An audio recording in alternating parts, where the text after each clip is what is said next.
the eternal, as Paul says in Acts 17, we're all made from one blood. So the truth is, genetically, you are just me. That's it. But what we are not is God. Well, no. I mean, and that's why I would disagree. If I may offer you this thought, that it's like, for me, it's like the Russian nested dolls.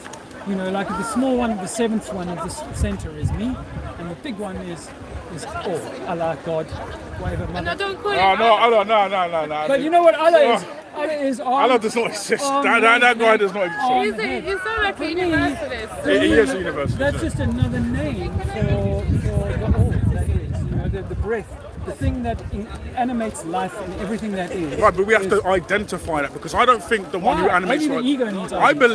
I believe God is truthful. I believe that, you know, if we were to look at love and truth, yeah, exactly. And I believe that if God wanted to reach his people, he would do so in a consistent way. God is not a God of confusion. Yes. And yet the God of Islam denies precepts of the continuous witness of the prophets and apostles. And so I would say they're not the same God. They're not. So this is my trouble with that. This is my trouble with that. Is that I used to say to my mom as a 10-year-old, I say, listen, if God was omnipotent, and he needed me to know about Jesus dying for my sins. That was so important for all of his children, right? Why would he wait till the year 1500 to get the printing press to get that word to me? I don't think he did. Why would he entrust it to, you know, this European elite who have spread it to the world? Because they've spread it by violence, right? So someone in Africa, someone in India, in a little tribal sort of hut or whatever, they've never had the chance to read the Bible.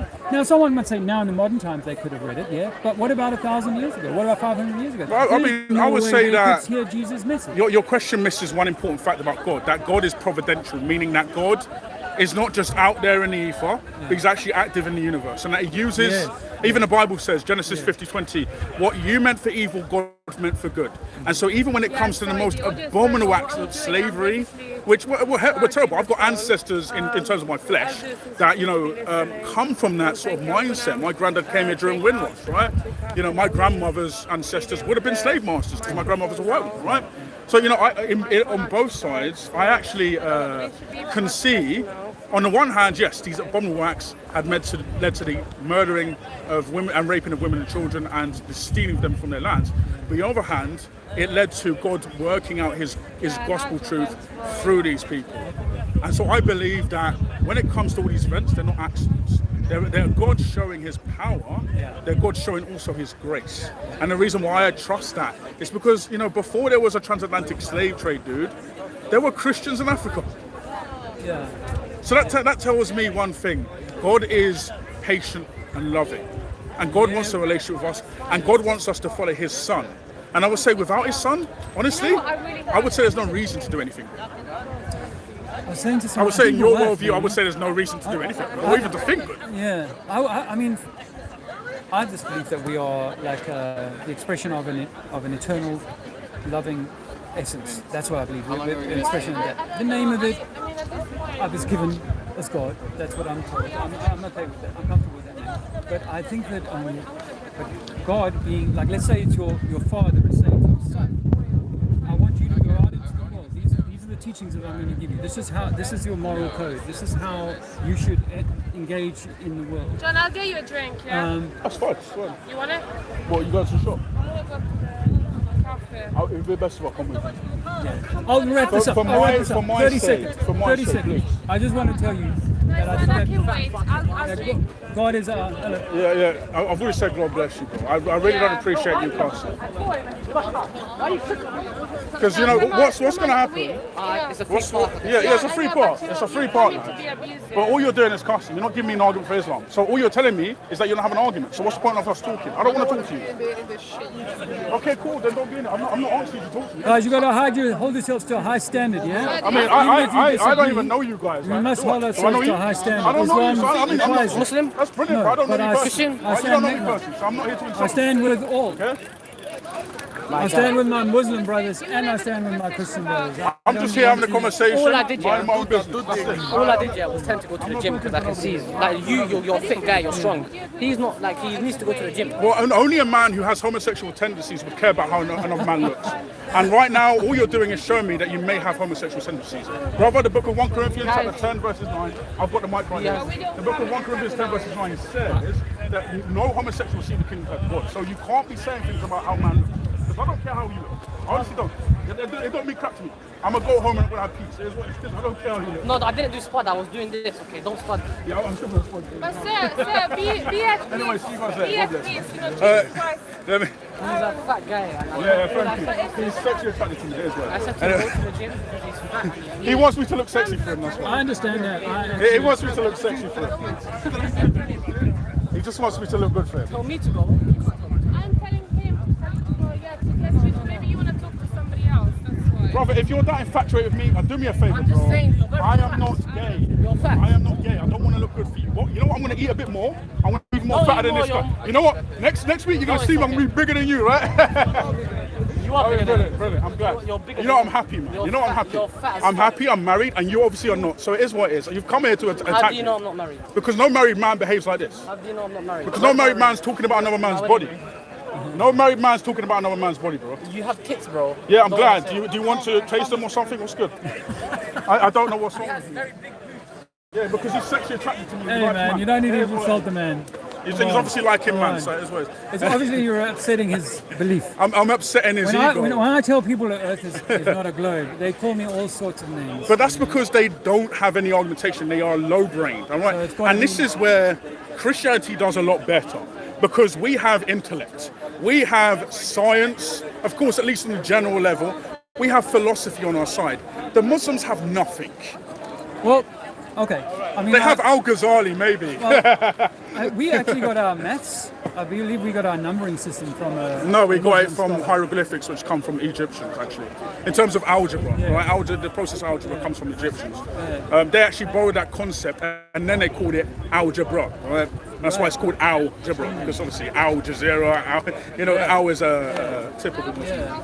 So yeah, Al-Biruni. I thought that was the name of the guy who came up The gospel, John, I don't know if you with our numbering system. No, I mean, but this is the thing. This is why I tell you, bro, that on the spiritual level, there is a clear distinction. And notice, I didn't make that distinction. You saw them come up to me. I didn't make any distinction between them. I haven't spoken to them in my life. Oh, really? Yeah, I don't even They know came them. up to you first time? Yes. No. Because they would have seen me obviously conversing with Muslims here, so their way of dealing with things and attacking, This is. I've got to go for a smoke break. Oh, yeah, I understand. I want to say one more thing. What's your Oh, name? my name's John, bro. My name is John. John. Yeah, what's your name? I'm bro? David. David. Both Nice to meet very you. Christian names. Right? Very John and Christian David, names. yes. Very Christian Very names. Now, you see, what troubled me was that when I found the flat Earth in 2015, I just had an experience with DMT, right? Which I was an atheist. I'd gone, as I said, lots of Christian Bible study. I was an atheist. I went to war in Angola. I was like, there's no God here on this earth. And then I had a DMT experience in 2015. It lasted 6 minutes, and it was my closest encounter with God. And in that time, in that 6 minutes, I turned everything upside down and said, wow, it's true, there is a God. We're eternal beings. But this avatar is an expression of something higher. And I had this massive awakening. Then I found the flat earth. And then I went and bought a Bible again. I'm like, wow. As a child, I used to say the earth is a flat earth book, So I went and bought a Bible, John, based on the fact that, wow, the Bible was right all along. Because it was always talking about a flat earth, and now I've discovered that to be true. That's not a reason to That- believe in the Bible. Well, it was one of the reasons why I dismissed the Bible when I was a youngster. It was because it's like if the Bible can't even figure out that the earth is a globe, then how can that be the word of God, right? Because I believed in the globe. So now, here's my last No, thing. I don't want to talk to you. Here's my last You've thing. been have to incredibly talk to me. rude. You have to. Okay, what I'm going to do is come with me. I'm going to go to the police with you. Please. Come with me. Because you keep harassing me. I've asked you to go and leave me alone, and you keep doing this. Okay, I'm going to go and get the police with you. Come with me. I get my chance for a smoke break. I was going to say to him, one of the things I was going to say, thanks for joining me back again. Can you hear me? Because apparently there was audio issue there. There's no comments in the comments. Is there really no comments in two thumbs. You see me. What I was going to say to that guy was, if the most important truth in Christianity is that Jesus died for your sins, you need to take him as your savior. If that's true, then why bother with the globe light?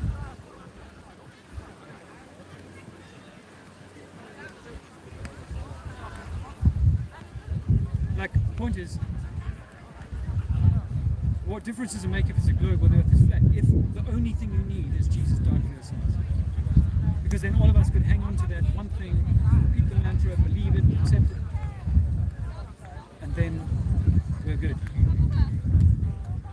So it wouldn't matter what the shape of the earth was, it makes no difference.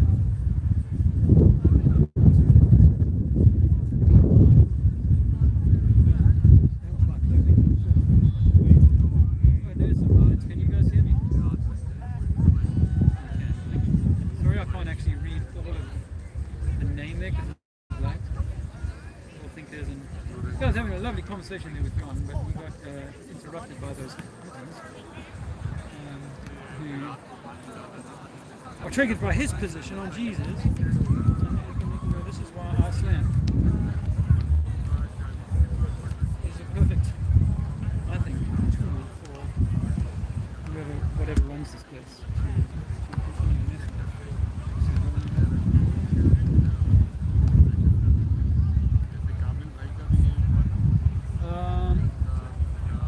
I started talking to this group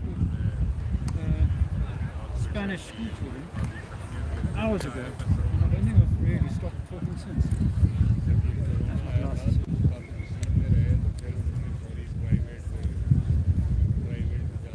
I've just been in Marlborough.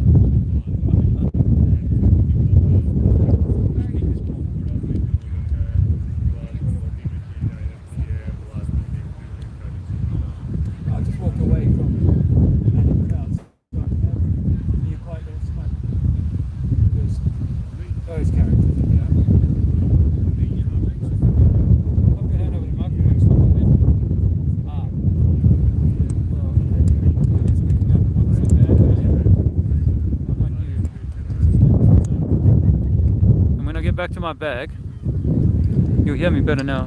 When I get back to my bag, I'll put the muffler on this, yeah? DJ Mo, hey man. Adrian Hourley, you can hear me. Oh, I don't understand Jesus died because he was telling the truth. That's a good question. I want to read some names here I haven't seen before.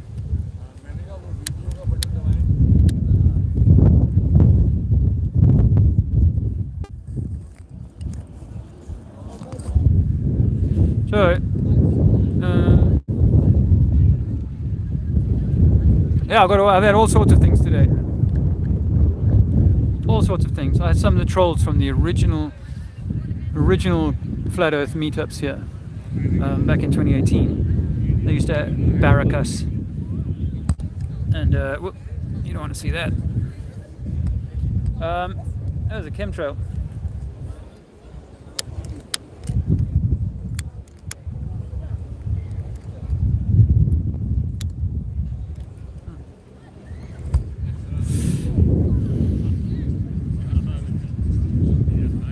What are you guys up to? Northern Ireland here, things are getting interesting. Ah, okay. Thanks for the tip on the mic. Yeah, cool. I won't go too much into predicting what I believe on that. But yeah, I mean, is I guess what I'm thinking is, like, is it something that blows over in a little while, but it's part of a longer term plan, or it's something now that explodes into much more widespread?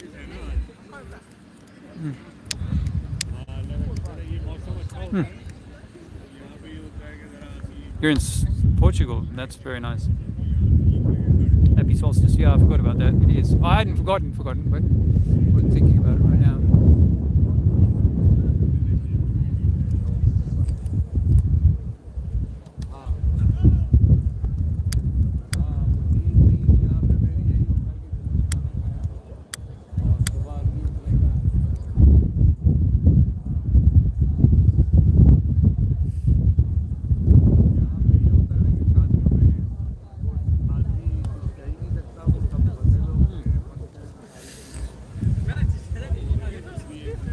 I got banners. I got banners up, flyers.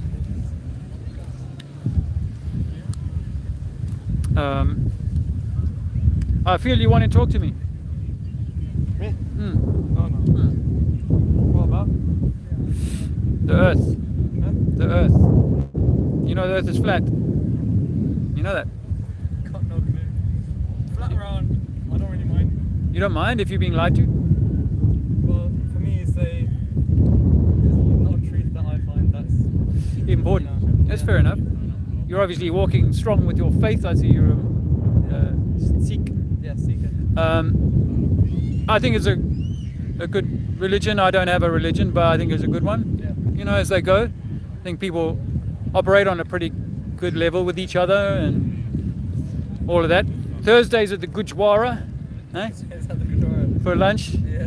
You know, I think it's all good. But for me, the difference between a globe and a flat Earth is the flat Earth is a created place by God, whatever God is. A globe is an evolved place that the scientists, the Satanists will tell us is where we live, and so it puts us in a very different position. On a globe, we're the master. Sorry, on the globe, we're a slave. On the flat Earth, we're a master. Each of us. But why can't you be a master of just yourself, your own space? Mm. I'll make you a master of even both. Well, I like that. I think you can do that. You can probably do that. But the question I would ask myself is, why would they lie about it? Why would they bother lying about it? That's just the way of the world now, isn't it? To lie about it? No, but I would only lie to you about, I put $50 in your account or whatever. I've sent the money, it's in the mail. I'd only lie to you about that because I was going to con you, I was going to rob you, I was going to send you some pills that were fake or whatever.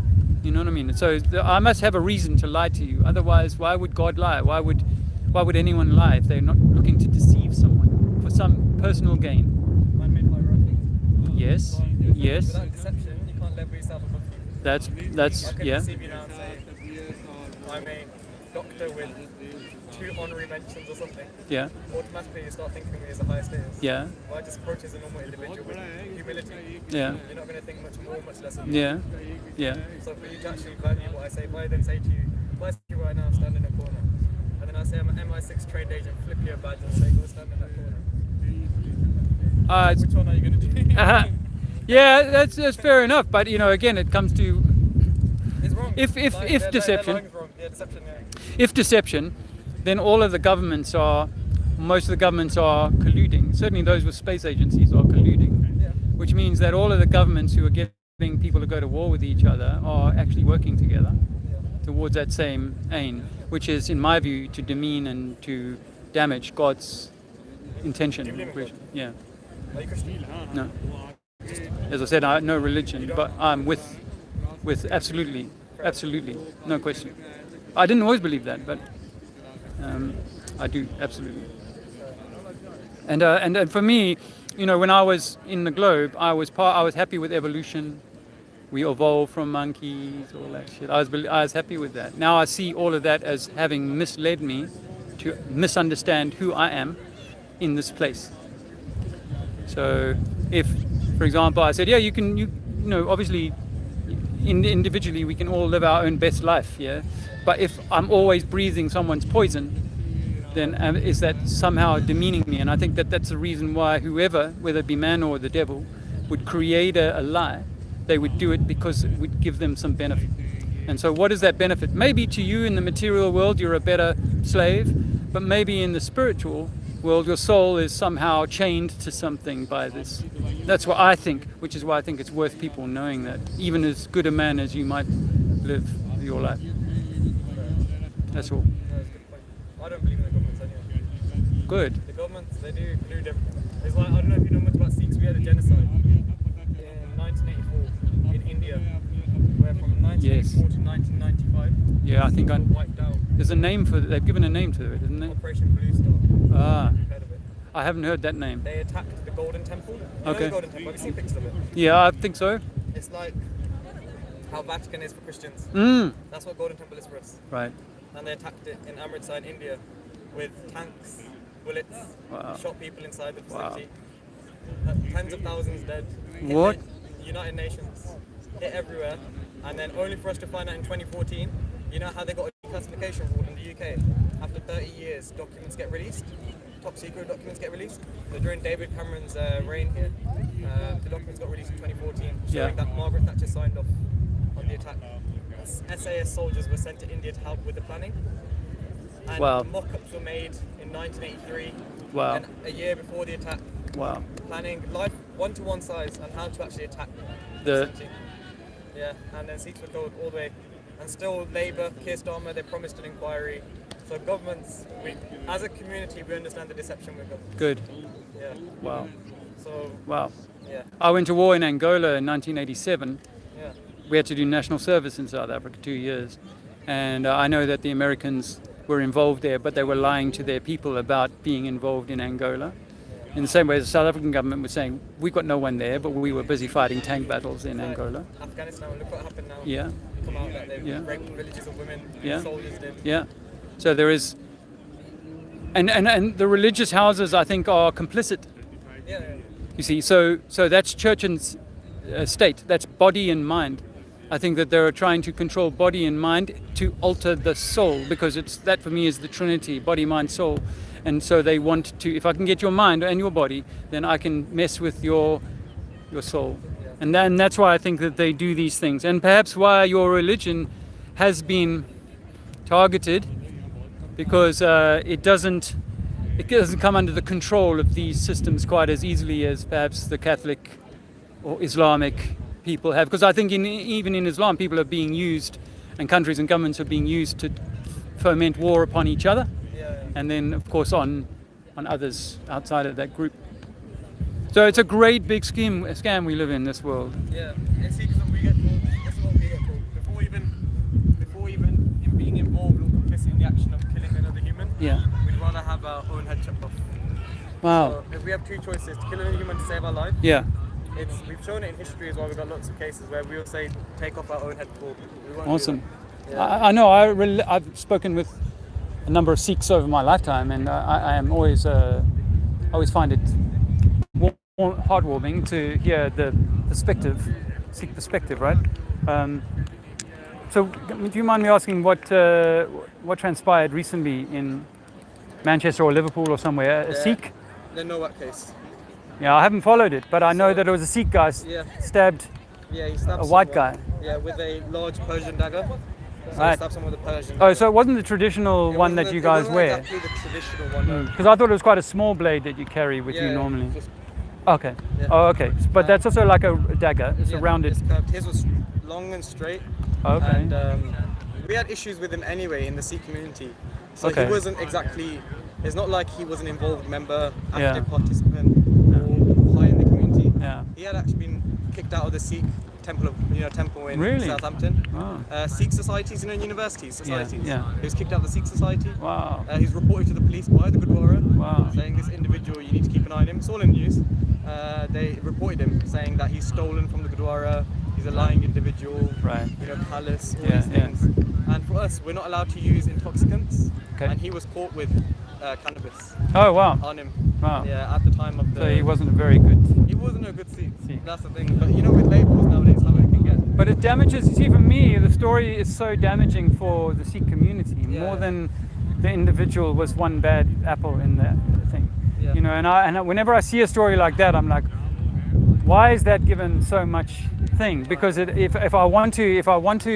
I'm willing, Margaret Thatcher is willing to sign off on the murdering of people like that, yeah, and we see it in many different theatres, then why not, if I was that same government still trying to put a negative light on your people, then it feels to me like it's one of the, because we know this, the government do things like mind control on people, right? So imagine I got a bad boy like you in my, he's been reported to me, he's now in my system, and I can now get this guy to a point. I don't want to make it all out like it's all been staged or set up or whatever, but it just feels a little convenient, because if we're trying to, like in this country, make people angry at foreigners and non-whites or non-Europeans, if we want to do that, then stories like Novak or whatever, it's very powerful in that agenda, and it bothers me because I don't want to see that fragmentation of society over color and where you come from, ethnicity and all that. It's like there's been more incidents, there's been more murders with a knife than a curb.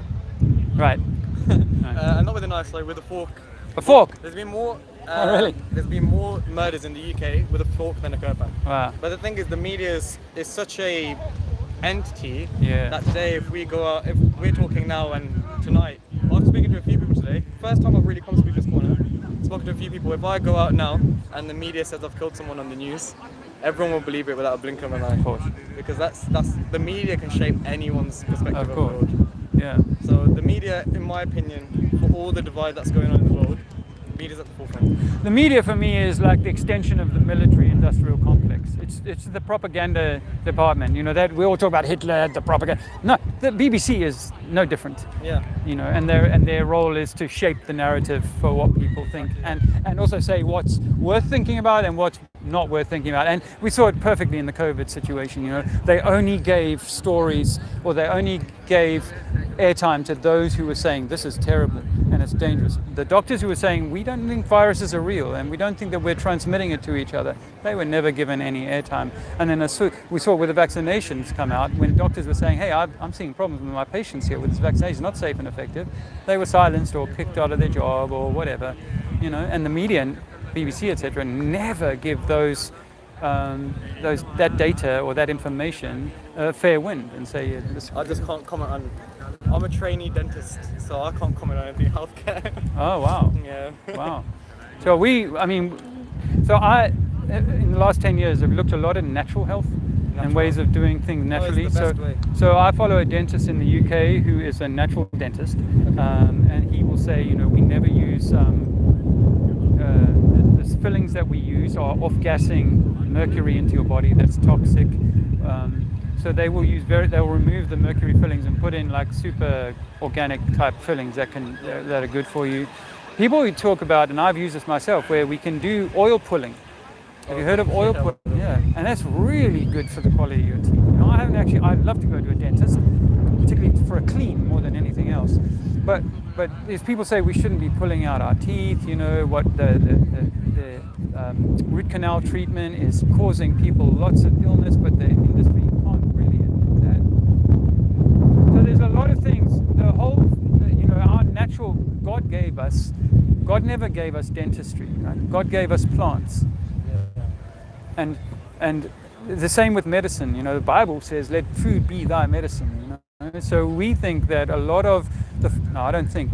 The fact is that the pharmaceutical industry has been funded by the petrochemical industries for the last 100 years, and they have pushed out natural medicine in favor of the pharmacological solution. And I think that this is unfortunately leading us to a place where people are sicker now than they were 100 years ago. And I'm not putting. No, it's true. Natural remedies, they're all good. Ultimately, medicines, rather than preventing the actual root cause, they just prevent symptoms. Yes. So that's what happens. The thing is, that's what gets also taught as well. That medications, they prevent the symptoms. Right. A lot of the time, they won't treat the underlying. No. So that's underlying cause can only be treated through your diet, wellness, grounding yourself, no shoes. That's with me. That's what gets taught is that medicines usually just alleviate symptoms, not the cause. Yeah, allopathic. Yeah, call it. But obviously it's not good. Like for example, I've had a spine surgery. Oh, wow. So I was on tramadol, Wow. very high medication. Yeah. And you notice that it impacts you in a different Personality. way. Yeah. It impacts your whole life. For example, I was sleeping a lot, I was moody, I was unable to function. I'd taken off 6 months, now 8 months from tramadol, from this high level medications, focused more on like meditation, grounding, getting outdoors. Naturally, I felt much more of a Wellness. yeah. Yeah, I think back in the day, even in the 1800s, they used to put people in sunrooms. The hospitals had these big glass rooms, because they knew sunlight was so valuable to your well-being. Whereas now they'll put you in unnatural light and in a sterile situation, blah, blah, blah, So the whole thing, as much as doctors are doing the best that they can, they are basing everything on this presumption that the solution is to be found in medicine rather than the root cause, which might be trauma, stress, something underlying. Even with cancer, they say the cancer treatments they give you will never get to the kernel of the cancer, which is why you're never ever cured. You're always in remission, because that little root, that little tap root, is still sitting there waiting to explode again. But now I want to offer you something that I've learned in the last few years since COVID, and people are treating cancer with horse dewormer. Horse dewormer. And they're saying that cancers are mostly parasites.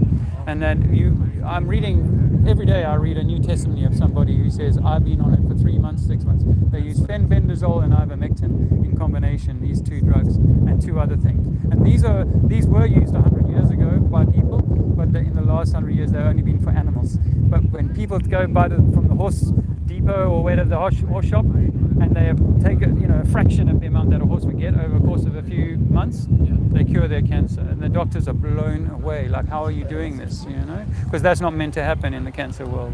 And people tell their stories about being late stage 4 cancer and coming and being told to go home, and then they go back 3 months later for tests, and it's like there's nothing there. What's going on?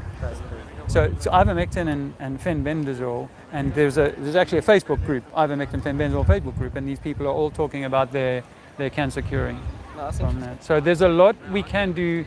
That the pharmacology, it's a very big industry. It makes a lot of money for a lot of people, right? So even if it's not Satan's work, it is just sheer profit driving a machine that won't allow us to go back to something that's cheap and easy to access, like sunshine and barefoot and this ivermectin stuff, which is meant to be a few bucks per treatment for a tube, which will last you weeks. Thank you, Doctor. I appreciate it. Thank you, Great brother. conversation. Thank you. Likewise. All the best.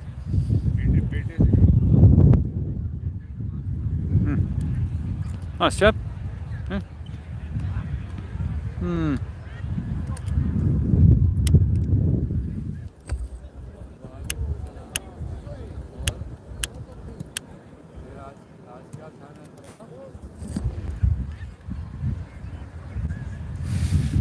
All right, let's go back.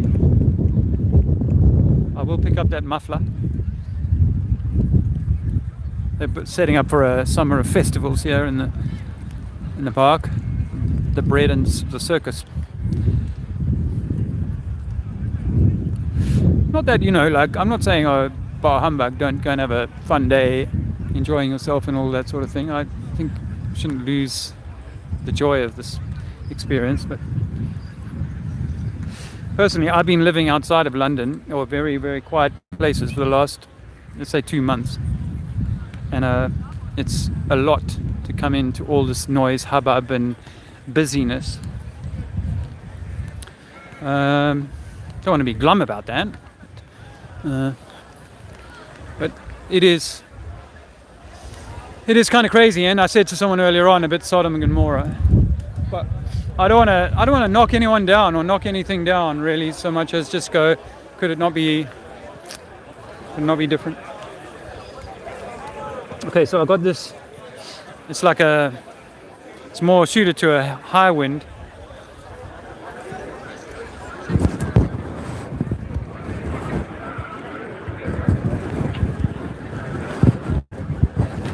I lost the original one, or not the thinner one. That's for normal conditions.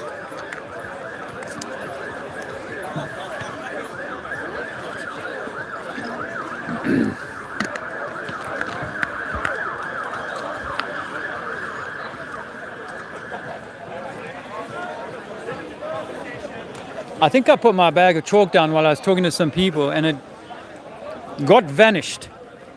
I think. It's definitely not in here. So I've got no more chalk to put down today, unfortunately.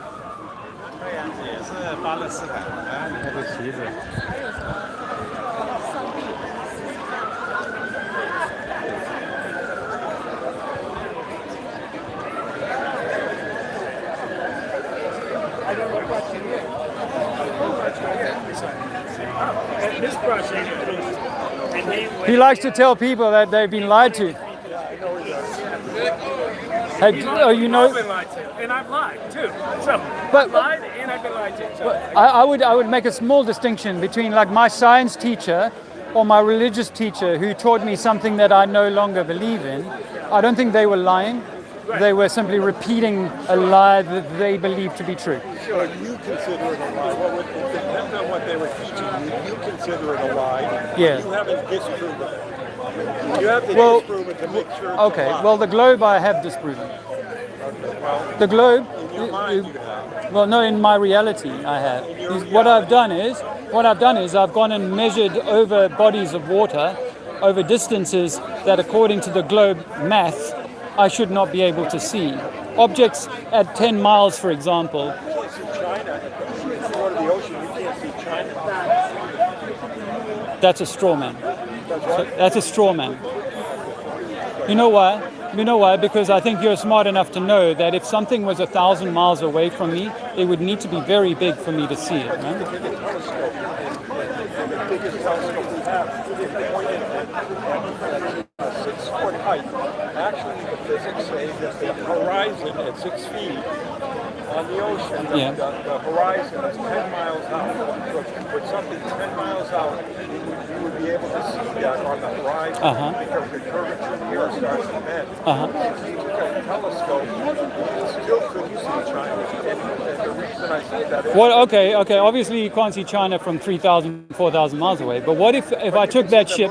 What if I? Yeah, but you're or it's a few miles high, up in the clouds. Now, what if I, as to say, that ship example that you've just given me at 10 miles, if I was to push that ship to 20 miles, what if I did? What would that do to your belief? and I wish we could do that experiment. Well, we can, and we have.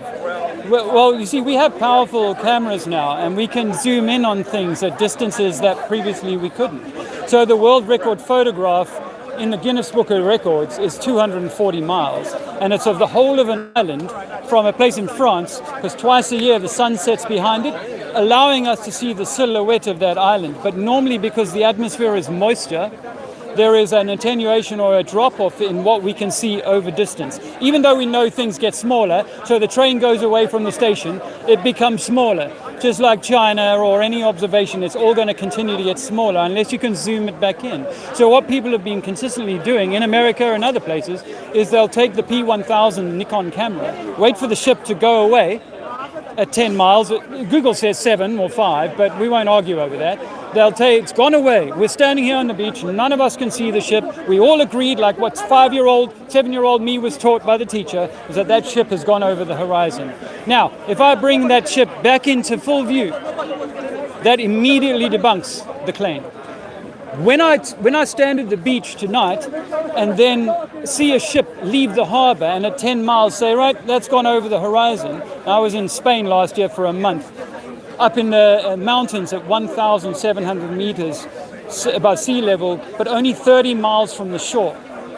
Now I could go up there at night and see the light of that ship at 50 miles over the still body of water. And when I fly over the Mediterranean Sea, I look out and I see ships dotted in the distance for 100 miles around, 50 miles around me. But did you hear any of what I just said to you? I did. We're making observations that debunk the claim. Observation. You go skiing on a seashore Yeah. and tell me that you can see Mount Everest, which is 29,000 feet high. You won't be able to see it. I don't care what telescope you see. You should, and your you should be able to see that. The earth is flat. You might have missed the part where I said the atmosphere is water. Did you miss that part? So we know that on a misty day, my vision is a few hundred meters. On a cloudy day, it's a mile. On a clear day, You'll never see Mount Everest 5 miles, 6 miles high. You'll never see it from the shore on the Atlantic Ocean. I think it's eight kilometers. Yeah, I think it's 8 kilometers. But no, well, what we're saying is, obviously, the higher something is, the further we can see it from. Agreed? That's why they put the crow's nest at the top. At sea level, because you should be able to see the other side of the earth according to your reasoning. No, that's not my reasoning. My reasoning, the reality is that as I walk away from you into the distance, I will appear to get smaller, yes? I'm Yeah. saying get a telescope and you'll never see Mount Everest. Well, what we have seen, a guy's in America, hear me out, a guy lives in California called Jay Tolan Media, took an infrared camera in a plane and filmed down to Baja, Mexico from California. And the whole photograph is available for anyone to analyze, all the landmarks that you can see for 1,000 miles. So he was using infrared to cut through the atmosphere, 1,000 miles. He was using infrared to cut through the atmosphere. In fact, a guy went up into Wales on a super clear day and took a photograph towards the Alps, and you can see 7 white peaks, all at exactly the right spacing, and they've been able to identify which of these Alps peaks they are at 700 miles in range. These are things that we are making observations of now that we've been told to look. And I'm suggesting to you that if once we look, we realize we can't prove that the Earth is spherical, and we can't prove that the Earth is spinning.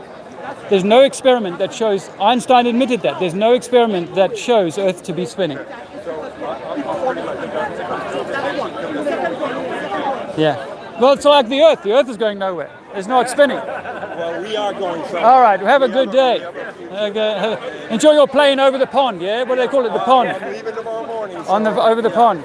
I took a digital spirit level on a plane in 2016, and I zeroed it on the floor of the plane, a digital spirit level. And it was at 0, and once the plane was in cruise, it was 2 degrees nose up, or 1.5 to 2 degrees nose up for the flight. And when he came to settle for landing, he dropped it to a 0.5 degree nose up, and we came down, and once he settled on the runway, it finally zeroed again.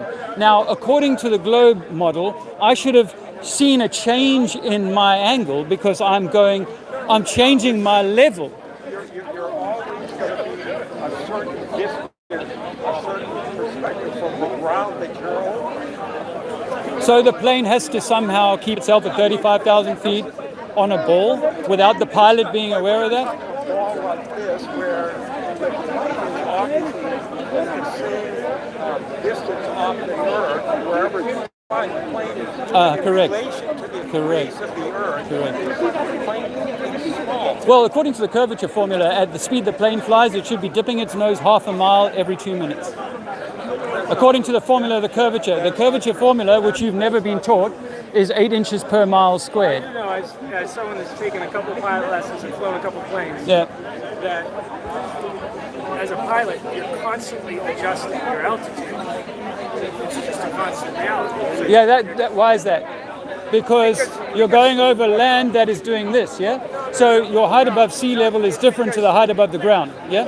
well, that may be part of it, but also because wind resistance and all of the factors that go into it Yeah. are pushing and pulling you. Okay. If there's Yeah.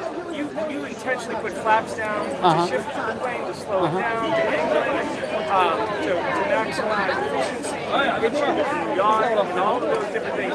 So an experiment on the floor of the plane on its pitch is really nothing because pilots have to do that all the time for a wide variety of factors. Well, nose up is so that you maintain your lift, right?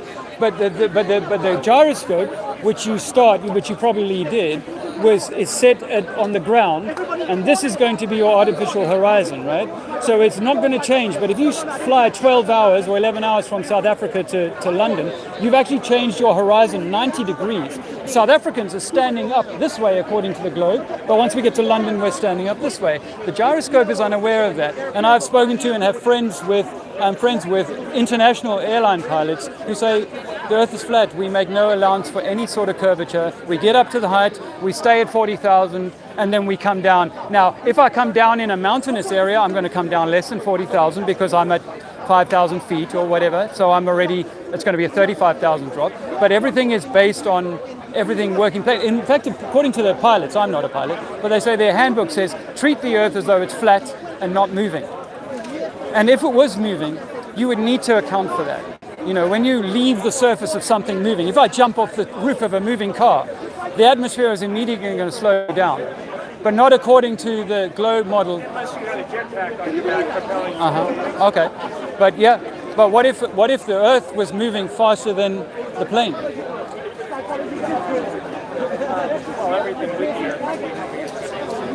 That's what we're taught. Yeah, so the Earth is spinning at 1,000 miles an hour, right? Even though you can't tell me which direction that's happening. All right, your man here is I know it's tight, sir. It's really, really tight. This is hard. It's almost like going into a church and saying Jesus wasn't real. It's when it comes to telling globies that they're globe religion. That you were taught, by the way, you had to go into school to be taught you lived in a globe. Your senses never told you that. That's a fact. We all got taught we live on a globe. None of us came out and said, "Oh, I'm living on a globe." You had to be taught that. And of course, A man with an experience Universal Movies does that. is not at the mercy of a man with an argument. Okay, your experience of being in space, knowing the Lord. Knowing the Lord. I know God entirely. In fact, for me, the globe is part of the devil's deception. The globe is part of the evolution deception. It is this idea that God didn't intend to create Earth. In the Bible, it says that God separates the waters from the waters, and he sees that it's good. And on day 4, he brings the sun and the moon in as lights for the day and the night. Well, that's not what you believe. That's not what you believe. You believe something completely antithetical to that. If you believe you live on a globe, sir, you believe that the sun is 4 million years older than the Earth. That's what how did God create Adam as a baby? That's a great question. I debate that with my 9-year-old. You know, how did that happen? Because a baby needs a mother. I would have. God created a wife for him. So I assume that he was an adult as he created him. He created him as an I would adult. assume that. So why did God create Adam as an adult with a fully mature body? Why couldn't he create the earth as a fully mature As a globe. as a globe? Fully Okay. mature. Okay, but then again, not according. Yeah, so not according to the. You mean not in the way that the scientists teach it. Because the scientists teach us that it's things smashing together and a whole lot of happenstance and lucky, right? Whereas I believe that God created you, and God created the earth that we live on. But God created a habitat, and as Job says, he pushed it out like a seal. You know what a seal looks like? You know what a seal looks like? And you know what an apple looks like? Well, God never put the fruit on the outside of the skin, my man. Show me a fruit, anything in nature that God created by putting the water on the outside of the container. Show me that. And then maybe we can talk about your globe religion. Because apple has as its core, the only seeds of life come from the core. And this is God's core. And this is where new life comes from. Not on the outside of the apple, sir. Not on the outside of the apple. Well, the globe requires for us to be on the outside with no containment. Only gravity made up by these Satanists. The only thing that contains it. Well, I'm saying that the apple needs the skin. And the firmament, as Psalms 19:1 says, that God created a firmament. In fact, your boy, the American Nazi, what was his name? Werner von Braun. He put that. He took us to the moon, right? On his tombstone is only one thing: his name and Psalms 19:1. God created a firmament to show us his handiwork. The firmament is the roof. It never went away in the flood, like some people will tell you. This place is closed. It's flooded every now and again. We used to live for 1,000 years, but now we are so poisoned. A man of your age would still be a child in Noah's time. I'll exit with this. And your approach, the passion, if it was to be rooted, Yeah. in my view, is on the Jesus that saved humanity, that you believe in, as the truth that you should be passionate and proclaim. Whether the earth is round or not. The Bible's a flat earth book. I saw that as a 12-year-old. Why is it so hard for you Christians? Why is it so hard to see? The Genesis is a flat earth book. The earth is set upon pillars. He makes the sun stop for 3 days, right? If you stop the earth, we'd all fly off.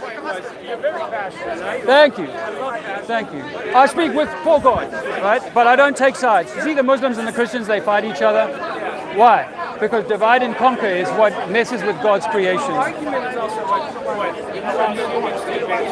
it's always been that way. Yeah. Because I'm not omniscient. Yeah, but if we come from the baseline, bro, if we come from the baseline that we're material beings and not the spark of God that I believe we are, then we're coming at it from very different paradigms. So for a materialist, all of this has to be material. For like a more spiritual mind, what if it's not that? Those are all true, but You know what? We have to the side of the truth. We will know. We know when we die. I had a near-death experience 10 years ago. I was an atheist. I saw God, and that was my transition. And then, by the way, I came home from that experience. My name is Dave. I came home from that experience, and I bought a Bible, and I started researching flat Earth. That's my story. Have a good day. I'll shake your hand. We are all God's children. As far as I hear. Okay. Yeah, no, I've heard some people say the Muslims are not, or if you don't take Jesus, you're not. I find that a sad state in life. But through me, yeah. But I say to people that we're created in God's image. So look in the mirror tonight and repeat that. John 14, isn't it? You have a very high opinion of yourself. Good luck. All the best. The Bible, one has 66 books. One has 71, one has 72, one has 81, one has 88, one has 89. When you committed to say, if this movie was 1 hour, 2 minutes, 1 hour, 57 minutes, this is different movie now, different lengths, different editing. But it's the same length. The same length, 114 surah, blah, blah, blah, blah, blah. How you guys? Different recitation. Simple. Hey, Tony, nice to see you. I told you. Happy Father's Day, yeah. Yeah, I told you. I give you good analogy. Yeah. Thanks for the thumbs up. Share it out. Spread the word. I wonder if I can share this in real time. You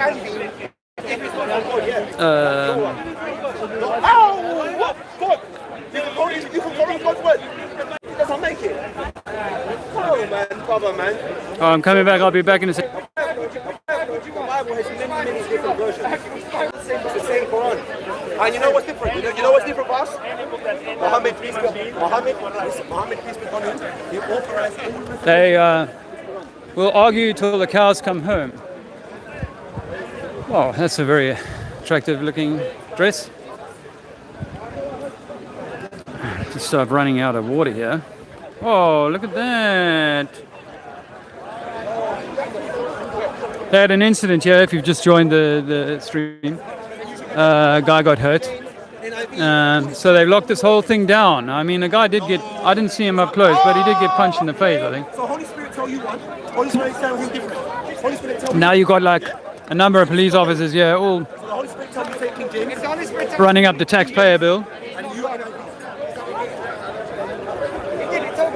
Holy Spirit told me, I am not God, I am a servant of God. What?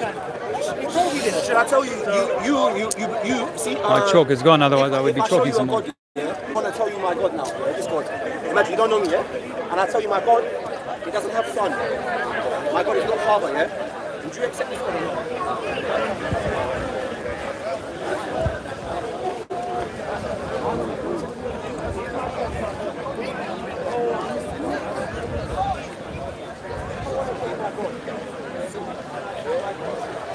Huh.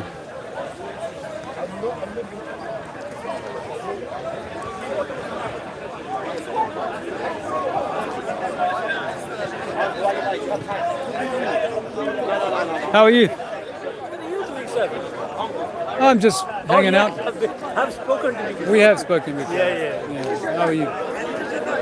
Good? Life is wonderful. Well, good. Days going by, mashallah. I'm enjoying. Look at the company we have. Yes. Yeah, my yes. goodness. This is what I like, eh? Everybody crying and shouting. My goodness, I love it. So what are you saying here? Well, I'm still saying the Earth is flat. Huh? Earth is flat, not globe. And you know what?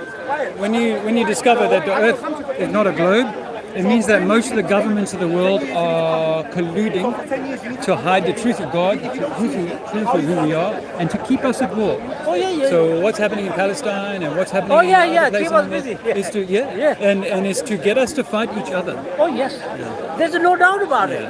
Because if you are not doing that, and then somebody was saying that for a player, you have to pay for it, and then you have a player. Yeah. gambling or this kind of places, we charge you. My goodness, what's going on here? You see, actually, what I understand, what I talk to everybody, this was planned a long time ago. Correct. That they're going to be, control the whole world, mean people. That's why you see they are, they are people. One guy, if he say sit down, and thousands of people sit down, and they say control this guy, thousands of people control, and they want to control. But again, carrot and Stick. Well, like a horse.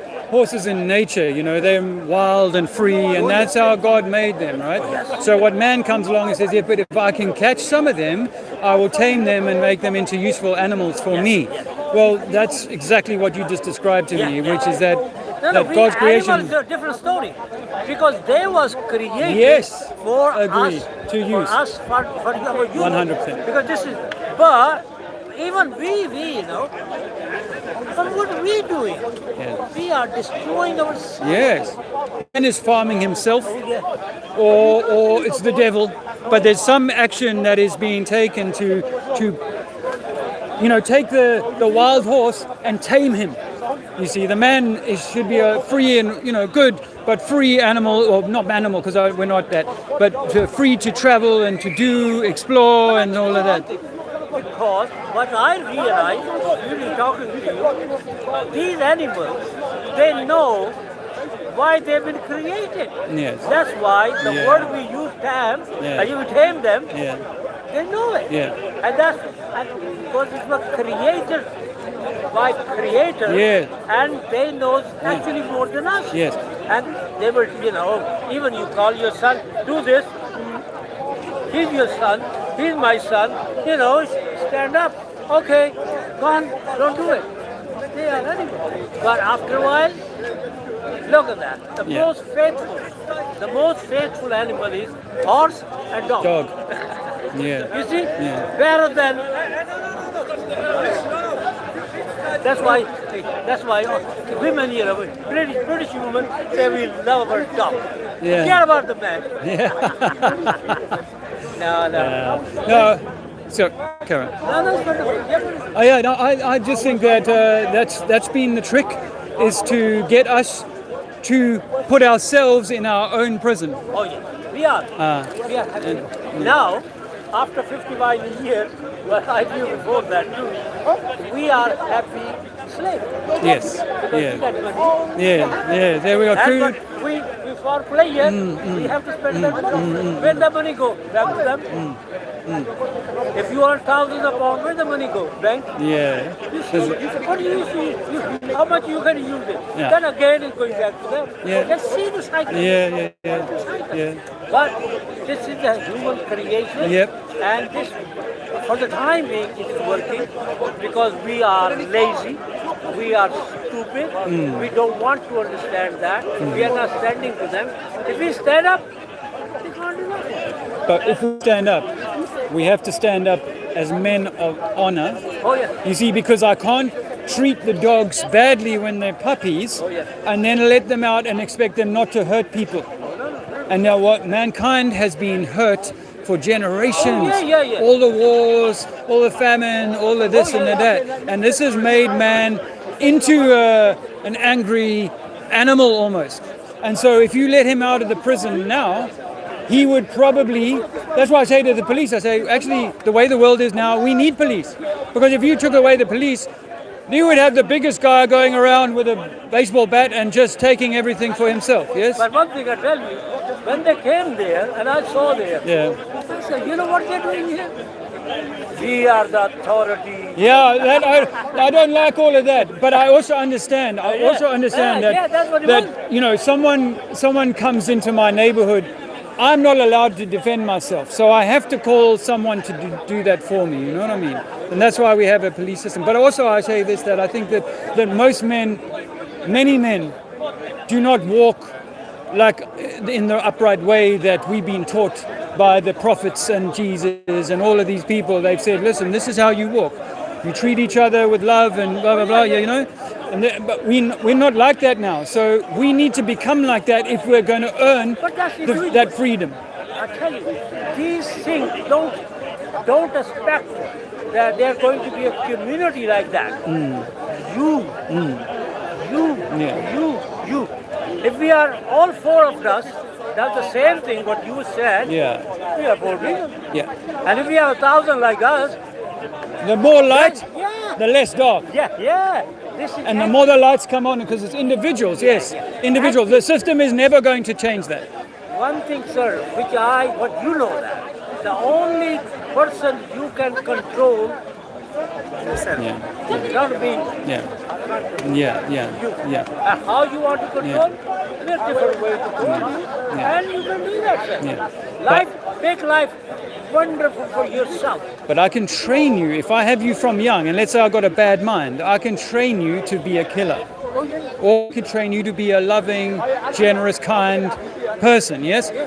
So I think that the problem we have in the world is that some of us being trained to be, to be dark. Yeah, I know. be dark. What are you saying? Don't need to use those words because I'm here for years. Yeah, you see and it I know all. that. I've seen all, done all that. It's okay. But this is the way it is. We can't change it. No, but we can, individually, we can do our, We can we can, be content. yeah. We have to be happy. We have to help each other. And when I finish here, go home, I tell you, I sleep so Peacefully. nicely Yeah. because I've done few things good. Yeah. Make people happy. Smile. Yeah. Learn from them.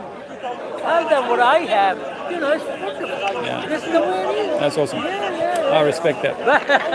But they want to control us. Yes. We are going to be controlled by this. Yeah. We are going to be controlled by computers. Yeah. We are going to be controlled by banks. Yep.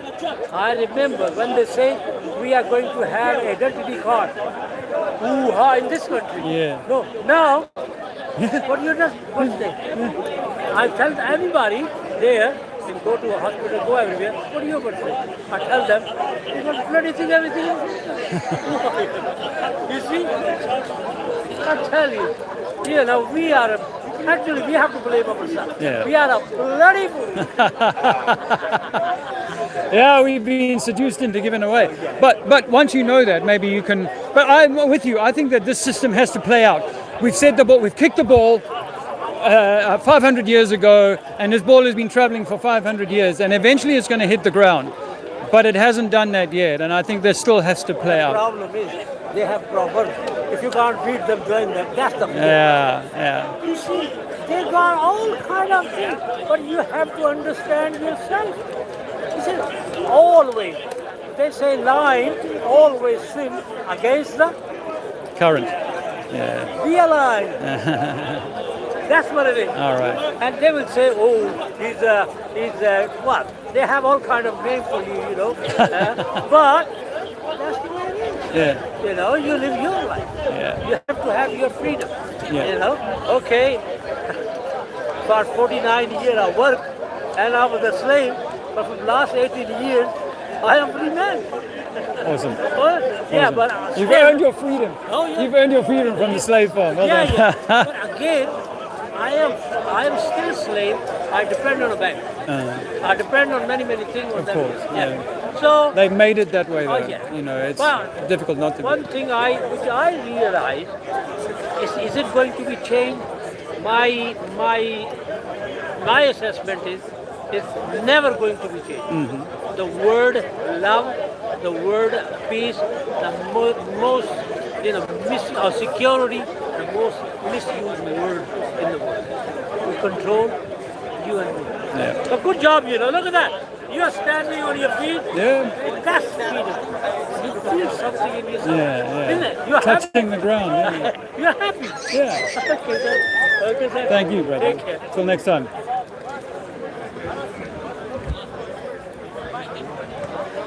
See, covered my banner a little bit here. I'm not happy about that.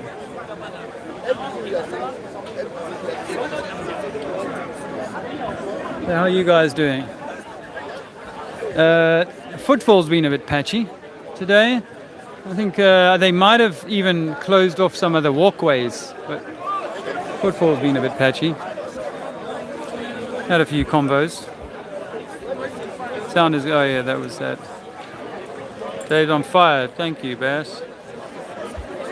I got a little bit heated earlier on. I was like, right at the beginning of today, I had the guys come, like barracking me, who have been coming at it for years.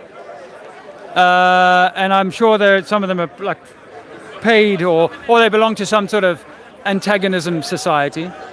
That's what I had earlier, and that was a little annoying. And then I had those people tell me that I'm bad for teaching this to those children, telling those children that.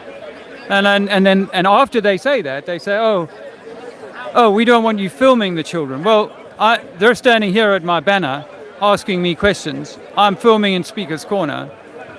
There's nothing wrong here. I'm not trying to exploit them or say anything funny or anything like that, obviously. But I've had this before, and it's where people come into me in the argument and they say, what difference does it make?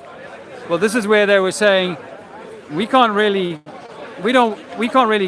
challenge this guy saying what he's saying, so we're going to challenge what he's doing, and that he can't film the children when, of course, I can film the children. Obviously I'm not walking up to children, but if they're here and we're talking and I'm filming, hey, I'm filming myself at the moment. How's it going? All right, yeah.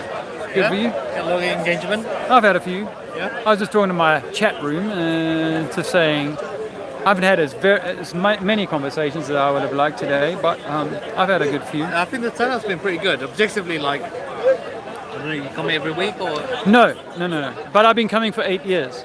Really? Yeah. Wow. But I'm not always in London, and even if I was, I wouldn't necessarily want to come here every week. It can be quite draining because this is a very tough subject for people. Yeah. And people are trying to suck your energy. But I love having conversations with people about, okay, so how might it work? If it's not what we've been taught, let's theorize, hypothesize about how it might work. And I love that. That's my preference. Rather than going back, it took me about a year to really let go of the globe and say I don't need to really study that anymore because I've seen enough points of evidence that debunk the globe. Where else do you speak? I'm speaking at a few conferences this year. One on Friday in Dorset called Sound Beautiful. It's a music festival. I'm speaking at Elevate and Illuminate at the beginning of September in London, and at Hope Sussex Festival in August. Hope Sussex started from COVID. They didn't want to put their children in school, so they've started a school on a farm, and they do festivals. So I've got those.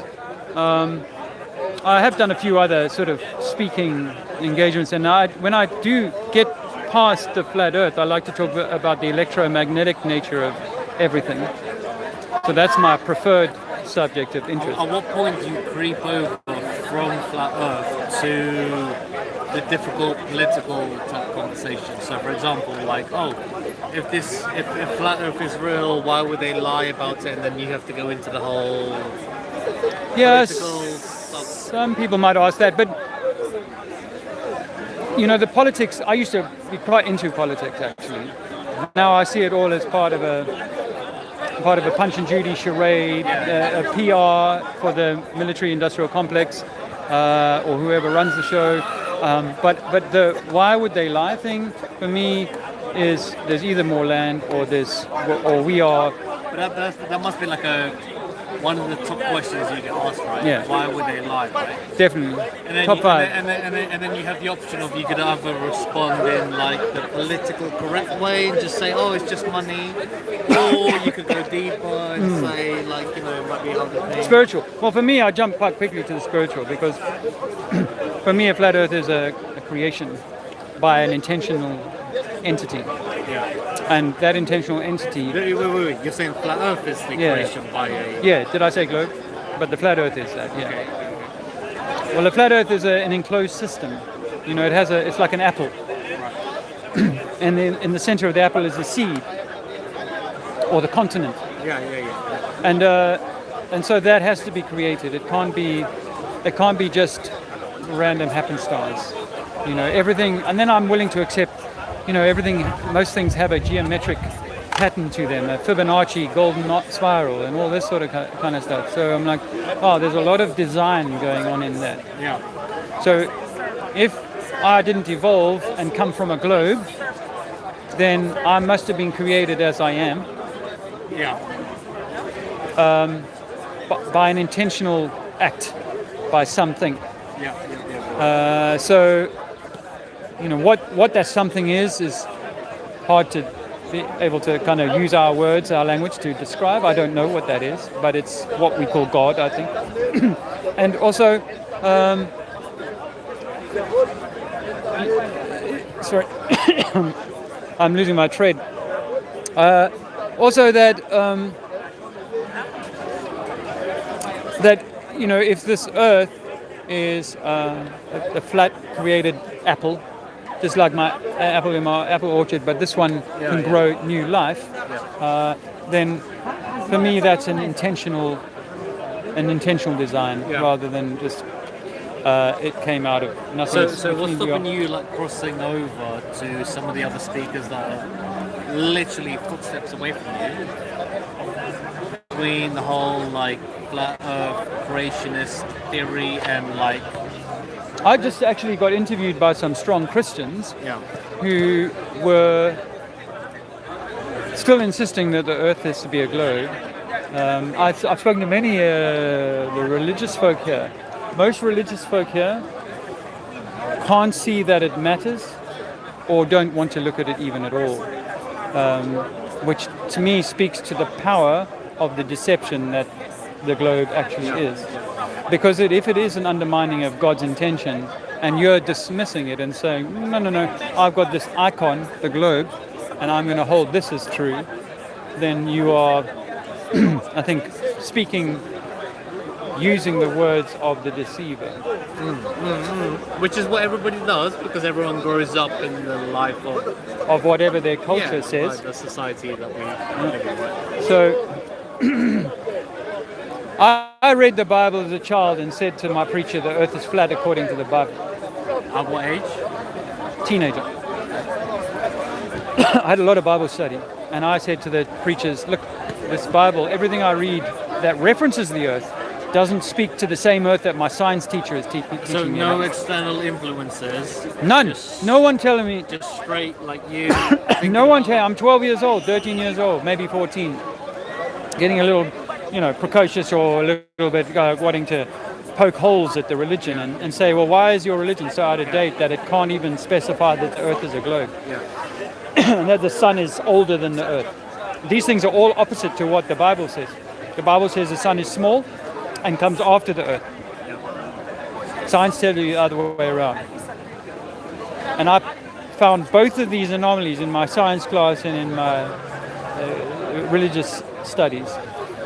But my preachers were not lying when they said, no, this is just the way they described it using the language of that time. But in reality, Earth is a globe. And so the preachers and the Muslim clerics, most of them believe they live on a globe. Even though the Muslims don't believe that they are evolved from apes, they believe they live on a globe. Even though they will tell me that the Quran says the sun and the moon travel over us, they will believe that it's actually the earth spinning under the sun and the moon. And so if I can get you to believe kernels of deception, there's a reason why. It's going to suit my agenda. If I can get you to eat a certain food that you believe is good for you, but it actually shortens your life by 20%. And you will give it to your children thinking that it's good for them. And the same is true with religion. And the same is true with Jesus died for your sins. Jesus died for your sins for me was given to me as a 6-year-old in Sunday school. As the same time they were telling me, but it's also a globe. So for me, it's like, if this is a lie, then why should I believe that to be true? Because if that was the most important truth that any human had to know is that Jesus died for your sins, then why bother with the globe lie? You wouldn't need to deceive me. You know, so long as if I thought I lived on a globe and I was an alien from Mars, but Jesus died for my sins, that would be all I needed. Then what would be the point of lying about it? And why, if there is a, they say that this is devil's world. Why is it for all of these years they've had us believe this or teach us this? Well, it starts to make me think that maybe that is part of the poison, is this idea that I have to outsource my saving to someone else rather than being my own savior and my own conduit to God. Like the Muslim says, God is, you can talk to God through you, right? Well, the same as the Christians will say, no, you've got to come through Jesus, that's the only way, blah, blah, blah.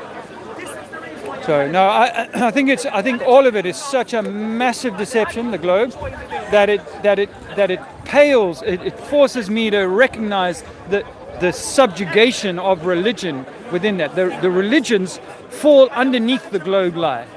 They are subject to the globe lie. All the religions are pushing the globe lie.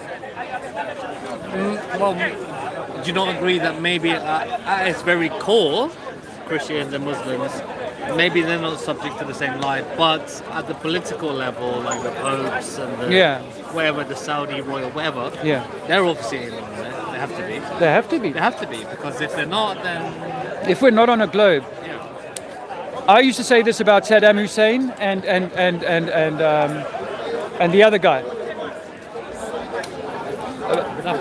Gaddafi. I used to say this about them, like if they were truly for the people, then why haven't they exposed some of these terrible lies? 9/11 is the first one, right? Gaddafi should have said, listen, 9/11 is nothing like they told you on CNN. Nothing. And so why isn't he buying a newspaper in the UK? He could afford to buy a newspaper, or even in his own country, and go, spread this word. I'm going to make this magazine, give it out for free, take them to America. Tell people this is the evidence that we have that it wasn't Osama bin Laden. Why aren't they doing that? Why aren't the Chinese doing that? You know, when we know that these are great lies, and none of these leaders are saying that. But we saw an example during COVID with the Tanzanian president. Remember, he took the COVID test on TV. He tested a pawpaw and a goat. What's a pawpaw? Pawpaw is a papaya, fruit. Okay. A fruit. He tested a fruit and it came back positive for COVID. Therefore, debunking the validity of the COVID test absolutely. And the monkey, the monkey or the goat came back with COVID. And then, so he laughed at the COVID test. And then when the World Health Organization turned up with a needle, he said, no, you're not coming in my country with that needle. And he dies within 3 months of saying that. Suddenly, a heart problem. Oh, the new Prime Minister, this female who was the deputy, she comes out and like, oh, he had a long-standing heart condition, he's died. Now we're going back to COVID vaccination. It's all a big play, you know. So I think that if you're in power, you're probably only in power because you're agreeing to go along with the Saudis. They were created by the British, right? The British and maybe the Americans, maybe they French, they drew out all those countries there and said, Ottoman Empire is now this, and this. You're going to run that. You're going to run that, right? And that doesn't mean you're the master. It means that you're the landlord. I agree with that completely. It makes perfect sense. But that only makes sense if there's further resources above the further from the perimeter, right? Maybe, number one. Two, well, that's the biggest one, right? I like that one. In 1890 or 1905 or something, a newspaper in Hawaii printed a map of a flat Earth that had 30 continents. They said they'd found it in an old monastery, and it was said to be 1,000 years old at the time. That could be a complete lie. However, Admiral Richard Byrd, the American Navy guy, he's come back from there and said, I've spent 10 years traveling around. I've seen land larger than America. I've stood on land that no man has ever seen. This is in 1950. We've never seen it in 1950. And all of our globes are already complete in 1950. So what land is he talking about? so it plays into this story But this, that this- there is more land. But this is my point, though. So that argument makes sense if you're talking about like American imperialism almost type thing, where they, that's fine. But then if you're talking about like let's say independent explorers, or maybe like certain countries who are not politically aligned to everybody else. Okay, so do you know about the Antarctic Treaty? Yeah. Okay. I So, talked to you earlier. oh yeah. So you know that we can't independently go and explore these places. So that's got to be a red That flag. is a massive. Yeah. And to say, well, if I tell my child over the M25 there's lions, and you can't go over the M25, That is a massive red flag. I do agree. and I refuse him going there, and then he goes there and he goes, Dad, there was no lions. How did you get there? That is a big. I've shut that off. I fully appreciate it. And if there are resources on Earth like oils and minerals and so on, our oil companies are so powerful, their lobbies, that I would have thought they'd found inroads by now to say, let's just do a little mining concession over there. It's a very big continent. We won't affect the penguins and your ice core. Unlimited supply. Yeah. I don't deny that. And on the flat Earth, oil is abiotic. Abiotic meaning it's like blood. Earth makes oil. Not from old dinosaurs, but it just creates oil from its underground processes. And that oil will never run out. It's like a mosquito lands on you, draws a little bit of blood every day, right? Your body will never run out. It'll keep making more. Well, the same is true with oil. We're like mosquitoes drawing oil. I do agree with that. I do, man. I mean, I'm very sympathetic to many of the fellows. I really am. I mean, in the 1970s, right, I was 10 years old, and we had the oil crisis, 1974, 1976, something like that. And What are you not that old? What are you talking about? I'm 58. 76. I'm 58. So I would have been about 8 in 76. And we had this petrol price, we had queues at the pumps. The world's running out of oil. That's in 1970, right? And today we pump way more oil, and we've been doing it every day for 50 years. And yet we've not run out of oil. And they made people cry over the running out of oil. And we're going to have to push the prices up and blah, blah, blah. Guess what? If I make you believe that there's only one of a thing, you'll pay a lot of money to have that one of a thing, right? If I said there's infinite diamonds, then the diamonds would be worthless. That's why De Beers, they hide the diamonds in warehouses so that they make them more valuable. Yeah? Scarcity. Scarcity. And they do that with everything. Scarcity is the tool by which they control mankind. And they make it very expensive for us to have a roof and an existence in this. Thus, we must attach ourselves for 40 or 50 years to the system like a teat, so that it will feed us by giving us a salary and allowing us to trade and blah, blah, blah. So, we meet on the minds on that. When I went to school, right, I drew this. Did you see me point this out? When I went to school, then they draw Africa, because I grew up in Africa. They draw Africa, they draw it like that. They'd have sea on one side, sea on the other side, and land masses sticking above the sea. On a flat baseline. So if that was America, and then I had an abyssal plain which is flat, although it's at 4 miles deep or 3 miles deep, I had a flat plain coming off that, and then I came up the bank to England and Europe and did the same thing. Well, we're just going to keep going along a straight line. We're never going to... This one I've got on here is 1/3, that's all of North America in that cross-section there that you can download online. This is a cross-section of all the heights above sea level. And that is 1/8 of the way around the globe. 3,000 miles, 1/8 of the globe, right? So 1/8 of the globe should have a little bit of bend in it that you can observe. If I took 1/8 of your clock, which is about 7 minutes of your clock, you know that you could see the bend in that part of the clock. Well, why can't we see no bend in that? So everything in our reality. The thing is, though, do you ever meet a lot of people who are like, listen, I understand the whole political landscape and it's all slimy in this way and the Z word and this and that word. Fully appreciate all of that stuff. Oh, Zionism. But then they're like, This flat Earth shit is too much. I can't. Yeah. And people know the vaccine thing was a hoax. Blah blah blah. Yeah. But They know that 9/11. last- They'll even know moon landings. I'll say moon landings are fake. Yeah. Moon landings are fake, but not this.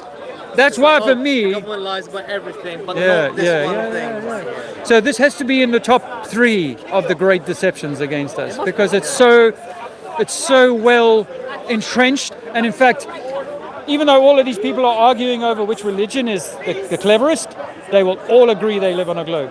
99% of them. Because they're all subject to the same conditions. So and so that is the most. Well, why though? Who gives us the globe? You know, when we look at who the globe comes from, it's a European invention. The globe, actually, it's all European. I know they say Eratosthenes is Egypt and blah blah blah 2,000 years ago decided, but Greek, yeah, but European.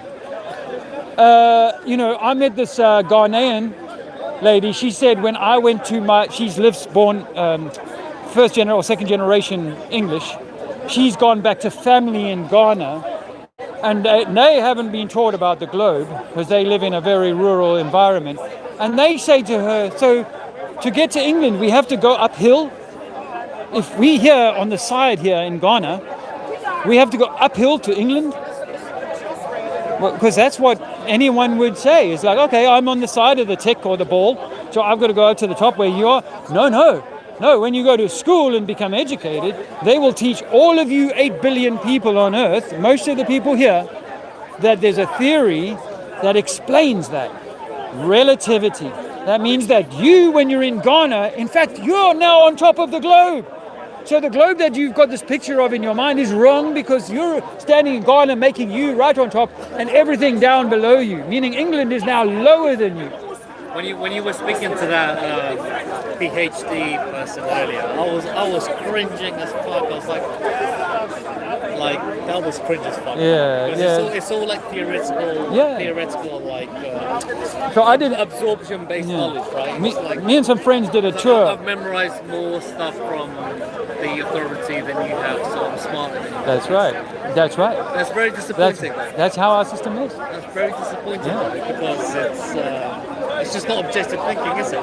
But we were given gold stars in junior school. Then we were given awards and medals and trophies in senior school for being top of history or biology or science. And then because I was that, I can go to university because they want me. You believe and you repeat and regurgitate everything so well, now you can come and get a degree and a PhD in it and then become a teacher of it. And we're rewarding you for replicating, and same as doctors were rewarded for vaccinating people. They were actually paid. But we go all the way back to my original point. Yeah. All of that stuff that we've just spoken about, appreciated. Yeah. There's some basic stuff that, in my opinion, would prove the flat Earth thing, but they're not happening. I like your ideas.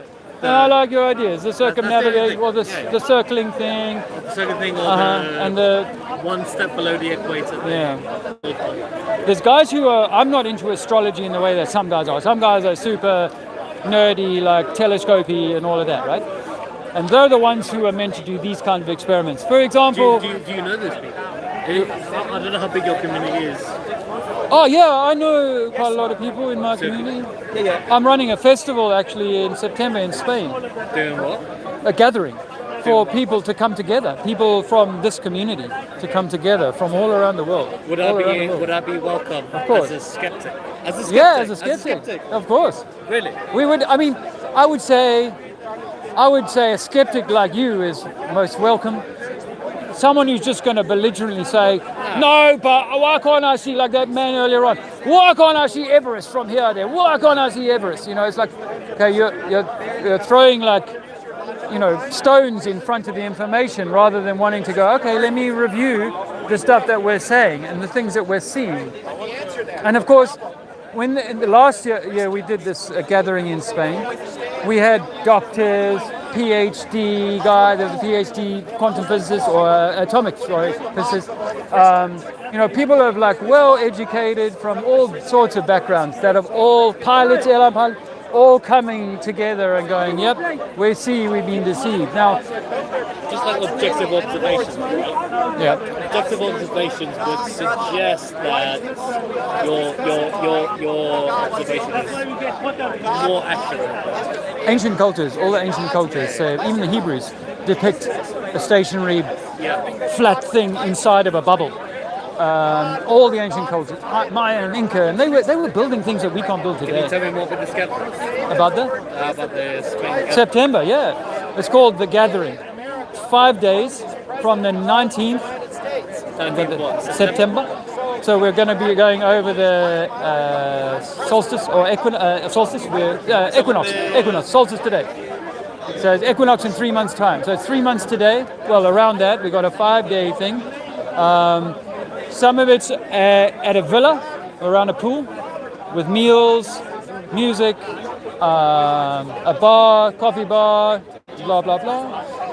And one day is in like a formal music hall venue with like a big band experience with my mate who's got a band called the Guru Band, and he's known as Conspiracy Music Guru, and he's been writing sort of conspiracy songs for the last 10, 15 years.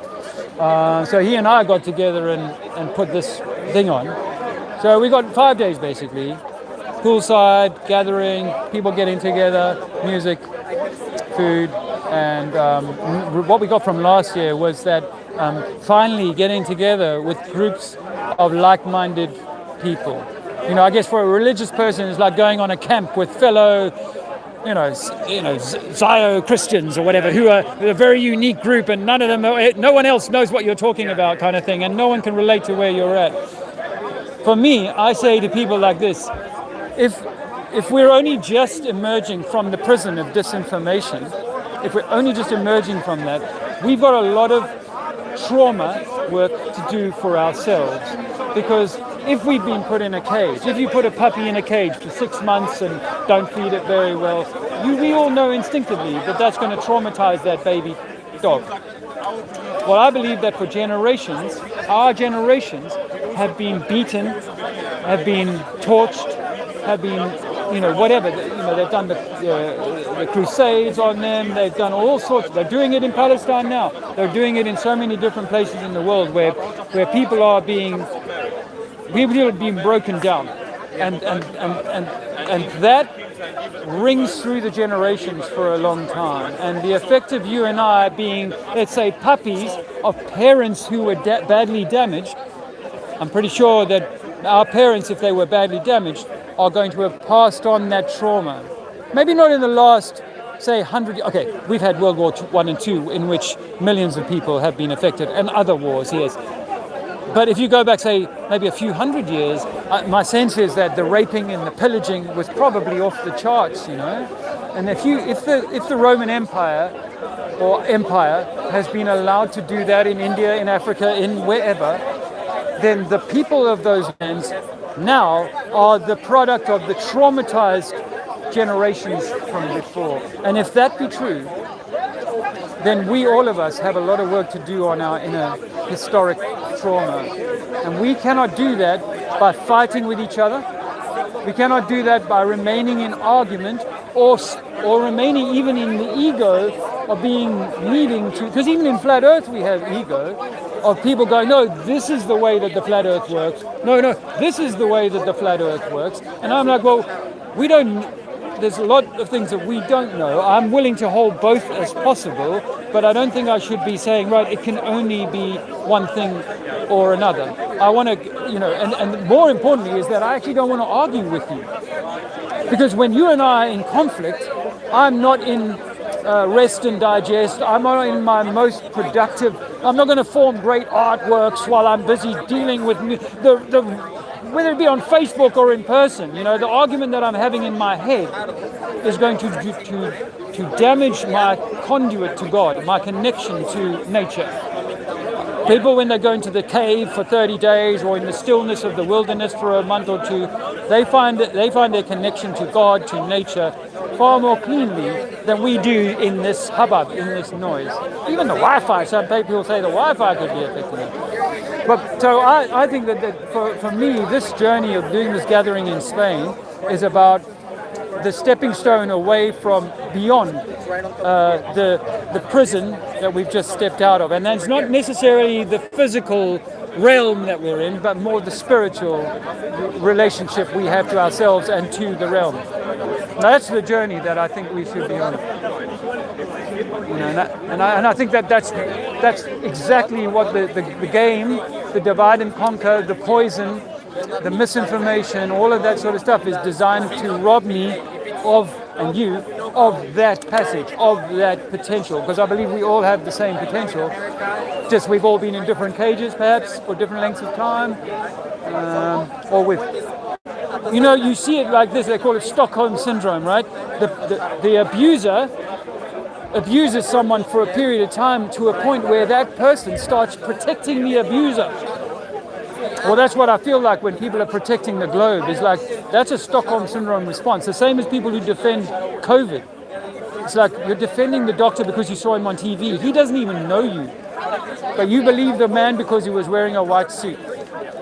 Or a white thing. Or he was on TV. Or he was called Boris Johnson. Or whatever.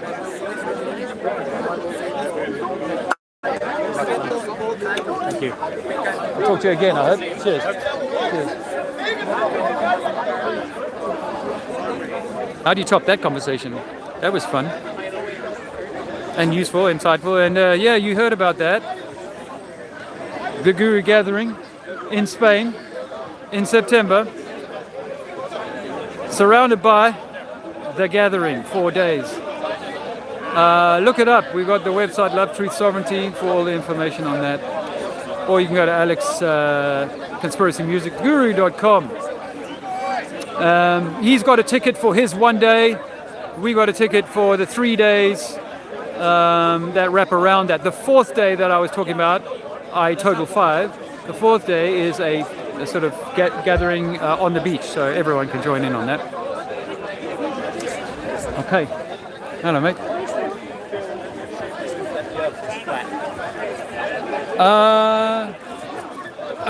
Well, I'll answer your question straight. There's 2 answers to the question. One is because I believe that the truth of the earth begins to help us understand the truth of who we are and why we're here. So that's why. I also think that the deception that the globe is has been brought upon us, and I believed in the globe for 45 years, by the way, but the deception of the globe has been brought upon us by some deceiver. Some people might call it the devil, some people might call it a greedy man, whatever. But there's an intention to deceive. And I know a Bible verse from when I was young that says, evil prospers when good men do nothing. But let's understand this, that most people don't really question why they are here. Yeah, They're I more always have. interested in the life that they have and living in peace. Yeah. Having a pleasant time. Yeah. People cannot answer questions like what's 100 trillion like this. They can't answer that. No. And there's no point in people obsessing on that. Yeah. But in relation to science, science shows that life starts with an attracting force. There must be an attracting force. Yeah. And there must be force. Okay. If there wasn't an attracting force, then all that we are built with would separate. Because we know that we're built with time. So attraction is one of the reasons why all things could coalesce together and form. Yeah. So this is probably the most logical interpretation of what Well, that would be what, to like explain gravity, perhaps? Or is that what you're thinking? Well, I don't call it gravity because the expression gravity might be more relative and precise than other meanings. Yes. This process is about attraction. And force. Yeah. Yes. Electromagnetism. I'm going to say that to you. So I believe that the world is an electromagnetic torus. And how real attraction starts is when anything moves. Yes. It can generate heat. Yeah. And at the same time, when it moves, it creates a vortex that pulls things towards it. So when it's moving like this, Yeah. it can attract smaller physical forms or other physical forms that are lighter than itself, yes? and then they slowly coalesce. Yeah. Yeah. And that's the basic theory of how Earth is a globular shape. Yeah. The globular or the spherical shape is the most common shape. Correct. Correct. And what you see happening at the nanoscale is the same. Yeah. Correct. Agreed. 100%. So I'll give you this from a flat Earth point of view then. Because I studied quantum physics for about 6 months, maybe 4 months. I mean, all I was doing was listening to professors from around the world talk on quantum physics, right? I wasn't going into a lecture hall, but I was listening to their lectures. And I see how they tell us that the electromagnetic force is orders of magnitude more powerful than whatever gravity is. Gravity is this tiny little ant, and electromagnetic force is an elephant. It's a far more cohesive force, right? But I'm going to offer you this. Everything is globular, like what we believe to be the atom, and what we believe to be a solar system or Earth, and maybe even the whole universe, right? And everything's spreading from a central point out towards the unknown 13 billion light years away edge of the universe, yeah? So what if I were to shrink everything down for a moment to an apple? If I were to bring the universe down into one apple, because in nature, when you and me can walk around in the forest, we can find spheres like grapes, oranges, apples, all of these sorts of things, and that reinforces your point, which is that nature loves a sphere. It's a really powerful shape. But what if the world that we live in is a sphere, but like everything in nature shows you, the sphere contains the fruit, the water, in a skin. So I say to people that the Earth that we live in is inside of an apple, and at the center of the core is the seed. The seed is the only thing that will give you new life. And what a surprise, the continents and our Earth is the only thing that we find gives us new life. We don't find new life up in the upper atmosphere.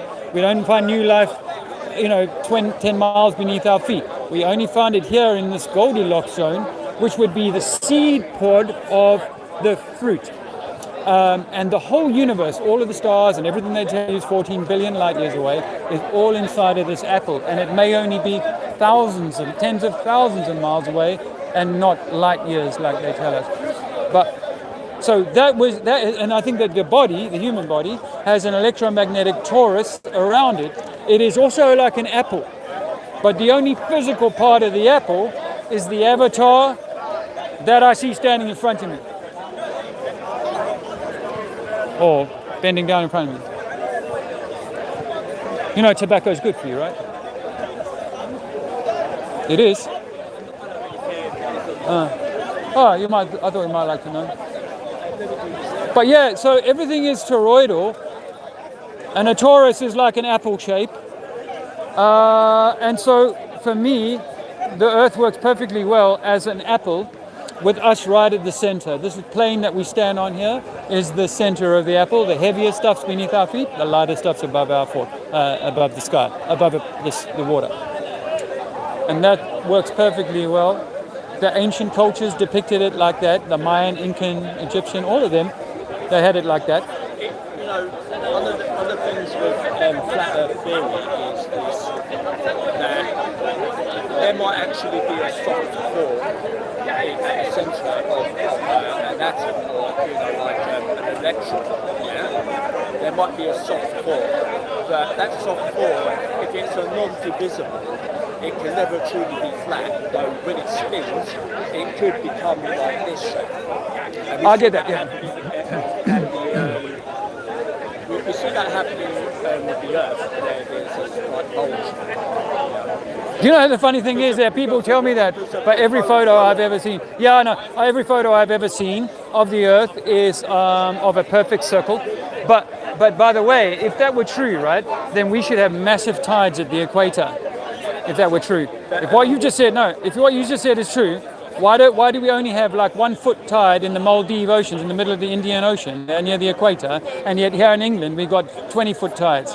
That doesn't make sense with what you just said. Well, let me offer you this, my friend.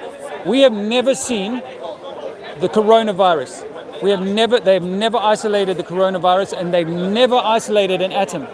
No one in science can show you a picture of an atom or an electron. They will tell you, when you go deep in the science, they will tell you that we can predict where the electron will be with 97% certainty. And they draw this like apple-shaped torus, and they say it's in here somewhere, but we can't show you it. Well, that's a lot of belief. So if I'm like Nikola Tesla saying everything is a frequency, everything is a wave, we don't need atoms. Everything can be an expression of... Yeah. Yeah. What will happen is it keeps spinning. Yeah. Yeah.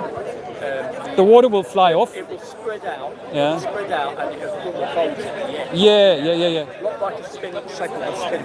Yeah. That's how you can form an experiment to see how physical forms behave. And generally, what happens at the nanoscale or at the point of the non-divisible should happen at the bigger scale. Yeah, the macro scale, micro scale. I'm with that. Macro, totally. Yeah, totally. To presume that there must be a soft core at the centre, and that although... Okay, but you can't prove that, right? Yeah, no. Do you know how far we've dug into the Earth? Yeah. 8 miles. 8 miles out of 4,000. We don't know. And you know what else? Here's a killer for your little argument. Iron, when it's heated... I'm not arguing. These are things that you're offering me things that we were taught when we were 15, 10 years old, and they're like explanations that I believe for 45 years as to why it is we could live on a globe. But we found out that if we superheat iron, like they say is molten core of iron, it loses its magnetic power. It loses all magnetism. So how are we getting our magnetic field from this molten spinning iron core? So from the point of view of like, there might actually be a soft core, and where things in the nanoscale could form the same shape. Yeah. And for that reason, when spun, the bigger could form the same shape. Which generally is when you fit everything around it. Yeah, but remember, my friend, you're not hearing me. I'm telling you that the Earth is round, but it's like an apple. Show me anything in nature where the skin is on the inside and the fruit is on the outside. But now let's understand. That's right. So I'm saying that electromagnetic force. Yeah. You know, they measured that the lowest amount of electromagnetic force can be actually. Yes. Well, let me tell you, we play on a foot. We don't play on a football, or we play on a level pitch. You and I, we all know you're kidding. You know? You know we're kidding, and it's really not. You know that. No, I don't know that.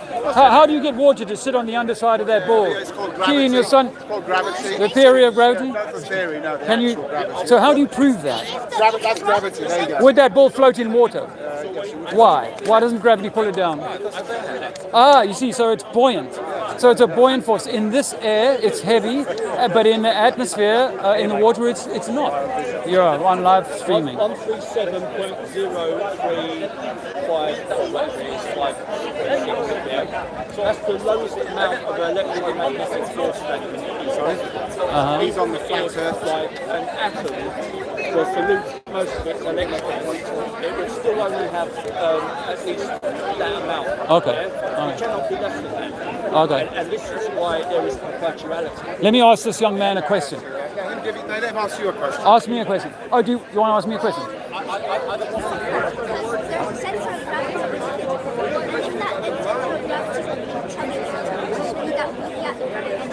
Okay. What's your question?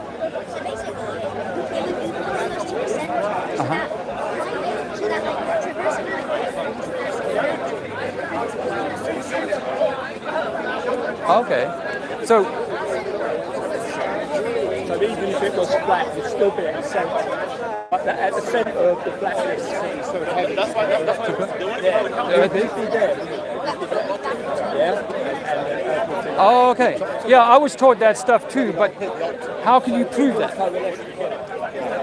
You see, if we simply say, well, the Earth is a globe, and that's the proof, that's really using the argument to understand why we have a theory like that. And that doesn't really work, because you know that water in your bottle? If you poured that water in your bottle out of the bottle, right, it's going to run down and it's going to flow down the slope. And when it flows down the slope, it's going to gather in a pool, and we can measure that pool to be level. And if I made that pool 100 meters long, like a double Olympic swimming pool, for example, I could take a laser across that Olympic swimming pool and demonstrate that that's still perfectly level. Now, your teacher, when you went to school, said to you that if we go down to the beach today and we watch a ship go away, it's going to go over the horizon at about 5 miles. That's what they will teach you. But what if I said to your teacher, well, let's wait for it to go 5 miles and go away, and then I'm going to bring you a very powerful camera, and I'm going to zoom in on that ship, and I'm going to show you that the ship is still there, but it's just gone out of your view, because as things go away, they get smaller and smaller.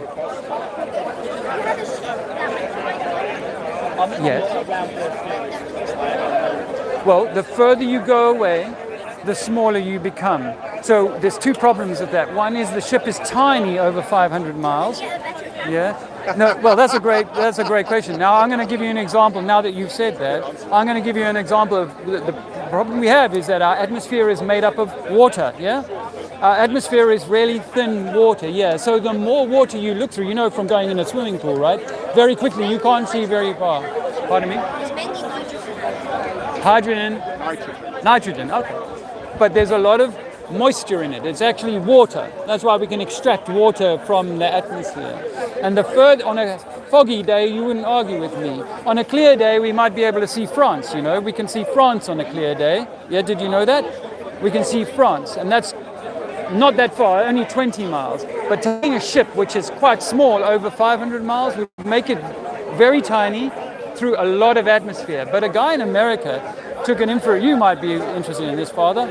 A guy in America took an infrared camera which breaks through the atmosphere, and he took a photo from California all the way down into Baja, Mexico, and they measured all and plotted all the land masses there at 1,000 miles. And another man went up into the highest mountain in Wales a year or two ago. On a clear day, he took a photograph of 7 Alps peaks, and he's measured them, and they've all been proven to be in the right positions at 700 miles away. But according to, do you know what the formula is for the curvature of the globe? No. Why are we not taught that in school? Oblate? A geon. So, okay, you're a very smart young man, but you're only repeating what you've been taught since you went to school. You had to go to school to be taught this stuff. You can't tell me which direction the Earth is spinning right now, can you? Do you know how fast we're spinning? Very fast. How fast are we spinning? How fast? 30,000? Okay, it's 1,000 miles an hour. But we are traveling 66,000 miles an hour around the sun. So we're rotating like that ball is doing, and we're doing that. And the sun is round, yes. The moon is round. Round, yes. Where's the moon? Well, no, the planets are stars. The planets are lights. They're lights. Well, before I went to school, all I saw was a star. Once I went to school and I was an A student, I said that this is a ball of gas. There would be no Earth's core. You don't need an Earth's core. This is the core. We're inside of the ball. You know, like your apple. If I'm going to give you an example of an apple. How far down do we go? How far have we drilled into the Earth? The furthest we've been is 7.5 miles. 12 actually. Kilometers. 12 kilometers is 7.5 miles. What's it called? The Kola Super Deep? Because they couldn't get any further. Why? Impenetrable. Impenetrable. You can say too hot, but we've got no machinery. We got no machinery that can go. Well, you realize that 12 kilometers out of 6,000 kilometers is still in the skin of the fruit. So we cannot say what is beneath that. But when they dug the cola deep, well, radio waves are propagation. No, well, you don't want to hear this, but when they did the dig at Kola, they said, yeah, okay, 60,000 feet. Okay, there's a scientist by the name of Neil deGrasse Tyson. Have you heard that name? I've heard of it, yeah. Neil deGrasse Tyson. He believes the earth is round. Yes, but he's on record saying that when Felix Baumgartner did the Red Bull jump, do you know how high he went? 3 times higher than Concorde. He can't see the curvature. I can see it. What if it's possible that a little round window is bending? Spoke Tyson about the curvature of the earth. Because it debunks it debunks what you see from the plane window. So it debunks what you see from the plane window. Spaceships, that's Disney. Like I put there, NASA is Disney many times. In the cockpit. I've sat in the cockpit, and I have pilot friends who are flat earthers. So make of that what you will. See, that's the first point of rejection from someone whose belief is being challenged. I know you're just here for fun. I know you don't believe the earth. If you have a pilot's license and you're a flat earther, you might as well just crash the plane. Well, no, because you see, on a flat Earth, even the handbooks, and there's 80 documents that have been released from NASA that say we treat the Earth as though it's not moving, as though it's a flat topographical plane, and that when we take off from one place, let's say we take off from England and we travel to South Africa, for example, we're going to have the same height above sea level. We might have some mountains in between of that, but we're going to use the same baseline sea level. For example, young fella, if I travel across England, this will be more relative to you. If I travel across England from Bournemouth to Wales, for example, I'm going to go from sea level, which is established at Cornwall, to sea level. I'm going to go up 300 meters and I'm going to come down 300 meters. You realize that you cannot have level on a ball, as much as you might want to. But if I'm traveling from South Africa here to England up here, then should there not be any accounting of the gyroscope to say, look, people are standing up this way, now they're standing this way, but the gyroscope doesn't alter. Gravity affects that. They don't account for speed of rotation. You just made that up. They don't make. What is it? You don't even know the speed of rotation. So imagine if it was what you said, 20,000 miles, 20,000. You said 20,000. Does it matter? Well, if you're flying a plane, surely it matters. You agree, it does rotate. No. If you're flying a plane on a globe. If you're flying a plane. That's made up. That's made up. Of course it is. So how do they measure it? Well, this is the way it works. They say that the Earth is 24,900. Are you? No. Did you vaccinate with the COVID? Oh, you're one of those guys, right? Yeah. I'm looking out for you. But you trust the government. That doesn't trust science. Well, you can see a slight curvature, but we're at 30,000 feet here. What about this one? Yeah. Here as well. Yeah, there's a... You can see curvature? there. You see curvature there? Yeah, of course. What about this one here? This is North America from New York to Los Angeles. This is 3,000 miles, and this is how we did this. It's called topology. Topology, yes. And what's the baseline look like to you? A ball or a flat plane? That's the Earth. That's a flat plane. That is a flat plane. And by the way, between America and Britain, and vaccination we has have extended human life threefold. Oh, I don't vaccinate my children, and they never get sick. They never get sick. Oh, really? They never get sick. That's good luck to everyone else vaccinated. You should see the studies. Autism never existed until vaccination. Oh, what about smallpox? Smallpox was going away before they came out with the vaccination. So with polio. Same with polio. Look, well, I've lost the conversation, but you might as well hear what I have to say. That all of these things have been proven to be causing more harm than good. Proven by anyone. Really? Undocumented site. On what basis? Who produced that paper? And who were the scientists? Well, there's a top hard. Okay. Who are the peers that reviewed All right. Well, if this game is rigged, like we don't live on a ball, for example, then the science that debunks you're a bit triggered, my friend. You're going to have to move on. You're not hearing me. You can't let me finish a sentence without interrupting me. You're in pain. I can see that. Your father's in pain. Take him home. Take him home. His religion is under attack. Don't vaccinate. Don't vaccinate. I'll say that with love. Don't vaccinate. Have you ever seen a spacecraft which literally can never generate such resolution like that? The guy who took us to the moon landing, there was a guy called Wernher von Braun. He was a Nazi rocket scientist brought to America under Operation Paperclip. He put on his tombstone one inscription. It's a biblical one. I'm not a Bible guy, but if you read the inscription, Psalms 19:1 says that there is a roof, and it proves that God exists. He put that on his tombstone. See, you're not wanting to hear the information that is challenging. The idea when we look, when we look at people from say 100 kilometers away watching the rockets leave Cape Canaveral, we see the rocket do this. Where, you know what? Why? Because they're shooting it into the Bermuda Triangle. There they pick it up, and the rest of what you see is all TV studio. It's all TV studio. It's Disney for adults. Disney for adults.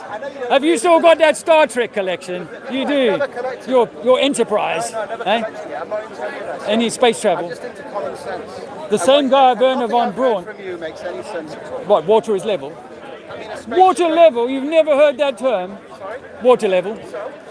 So, well, yeah, it's a theory. Water level is provable. It's called the theory of gravity, that people can walk underneath. Your proof is that spaceships are made up.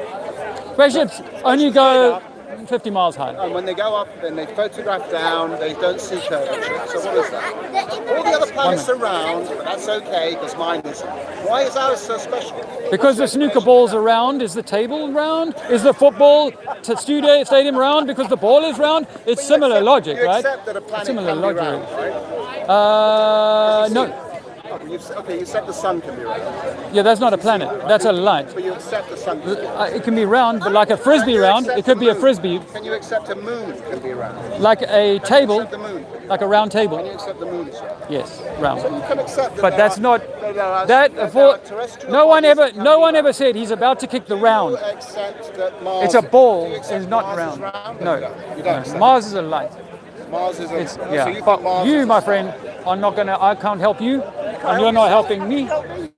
You're so deep in your belief system. I can't help you, No one man. else paying you any attention. Mars. Do you a favour and give you some attention. Mars. No one else gives a Oh, thanks very much. Well, you don't give a shit either. My name's Dave. Sorry? What's your name? Dave, Bob. Dom. Bob. Bob. Yeah. My second name's Bob. Oh, Robert. Right, we're going to continue. All right, Robert. I mean Bob. Right, Dave. David. You know what a ball will do when you drop it in water? It bobs. That's right, Dave. It will. If the Earth was Yeah. compressed, He's a smart kid. I will say that, even though he's got he's misled. I believed everything he did. I've got children who went to university based on a globe lie, by the way. So I had to, at 15-year-old, my daughter is heading off to university eventually to study history, and I'm like, your history's a lie. You know, the world isn't what you think it is. I know. I brought them out. When the Space Hubble big book came out, I went to the library and borrowed the book for a week from the library so I could show my children these galaxies and nebula and all this sort of stuff. I believed all that stuff, Bob. Ask your question before your dad takes you away. so basically, Yeah. No, because space is fake. We don't have space. In a flat Earth, there is no space. We don't know what is outside of the Earth. But space is fake. If we have no container, a vacuum would suck the atmosphere away instantly. that's like saying the sun is a giant white ball. Okay, that's closer to what they tell you in school. Yeah, in my view, it's not a fireball. It's burning forever. It's electromagnetic. Electromagnetic. Remember what I'm saying? Plasma. That is a good answer. Now, I like that answer. My 9-year-old boy and I were debating about the moon, which is up there somewhere. The clouds are hiding it now. We were debating about the moon being plasma as well, and that there's two, in ancient cultures, Right. Do you know that the moon rotates like this? Do you know that it rotates like this? Did they teach you that yet? They never taught me that at school, but I notice if I look at the moon like this, the crescent moon, I notice that during the course of the day, it turns like that. Yeah, but they never teach you that it's got that rotation. And then if you're in the southern hemisphere, when you're in the southern hemisphere, the rotation is counterclockwise. You've never known about it, but for me, these things speak to an electromagnetic torus. But I think you guys need to have a good day. If you speak logic, then the Earth would have to be stretched so much. Pardon me? Just so the mass of the Earth was that. It would have to be stretched so much that it's like maybe about Jupiter or something. I'm not actually following your logic about why it would need to be stretched or anything. Because, for example, let's say you came to Albert Hall with me and or your dad, and you and out. Years of practice.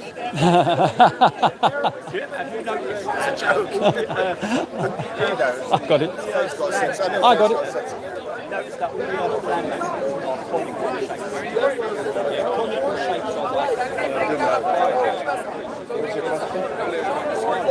I like the idea of if I cut an orange through, I see like these wedges that get narrower into the center. They're sort of conical, aren't they? I like that idea. What? An orange is not natural? Why not?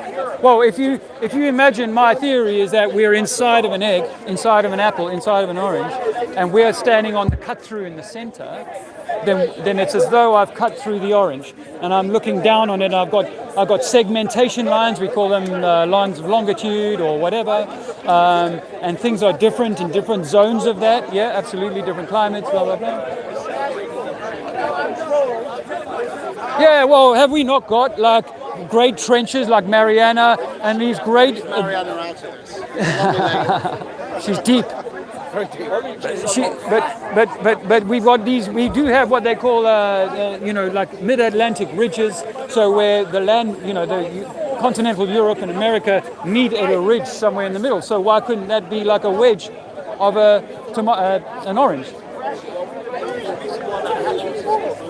Him first. He's youngest. If the Earth was flat, Yeah. would have just punched straight.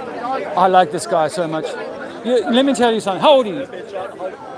9. I've got a 9-year-old boy too. Yeah, you're very smart. You go. We'll have a good conversation with him. However, my 9-year-old doesn't believe in dinosaurs because I never put one on his T-shirt. I never showed him the TV, the BBC bullshit. Excuse my language. But so. So what about fossils? Dinosaur fossils. Well, I believe that there were giant animals going back. So men, not necessarily of the lizard kind, more, but even maybe dragons. I'm even allowing the possibility that dragons. No, not them. No, not that. Or even 65 million years ago. Or that oil comes from dead dinosaurs and fish. Meteors exist. Things do come in. Yes. But we're told that streak of light every 76 years or whatever it is a rock with a tail. Well, we see other things moving through the sky without the tail. Yeah, super. He's so clever. But the thing is that's what I was taught. I can't prove that. So if it's an electromagnetic model, there are ways we can scratch a sound, we can make sonoluminescence, we can create light and sound.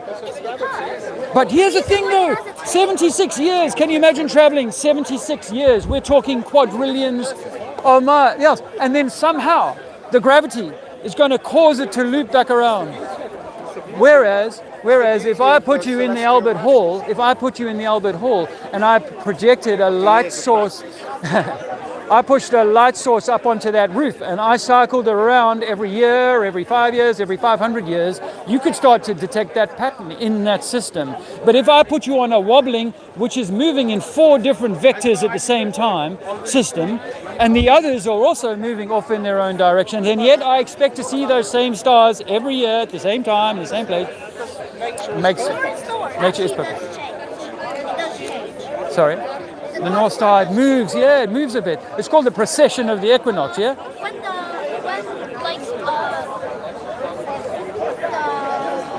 Egyptians, the ancient Egyptians made their first pyramids, the North Star was actually 12. Ah, okay.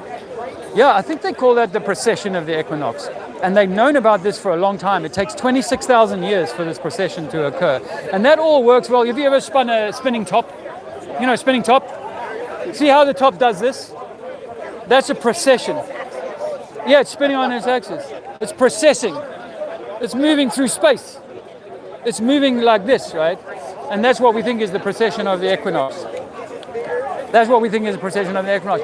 One, for you, for what it's worth, I know obviously you've been taught, or it's all moving quite slowly over our heads, once a day, once a month, and once a year. And the moon and the sun are small, close lights that we can see crepuscular rays coming out of the clouds from. Theory by Newton, which is debunked.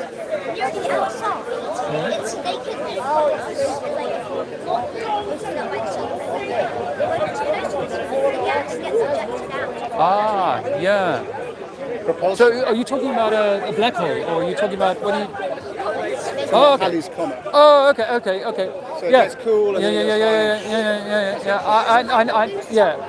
I accept it. I accept that you are extremely smart, and what you've been taught. Okay, and so Brian Cox, Brian Cox, and all these sorts of people. Carl Sagan. Now, when I was your age, I loved Carl Sagan. The hair standing back, I loved Carl Sagan when I was your age. Now, unfortunately, I see him as a great deceiver because and of course, I loved two people. Apparently, they knew each other, and they had some previous. And he got one. I don't know. I know that he got hurt. One of the people got hurt. Yeah. Well, actually, the story goes, I was here, but I was talking to people, and it was quite a crowd actually when it happened, so I couldn't see anything.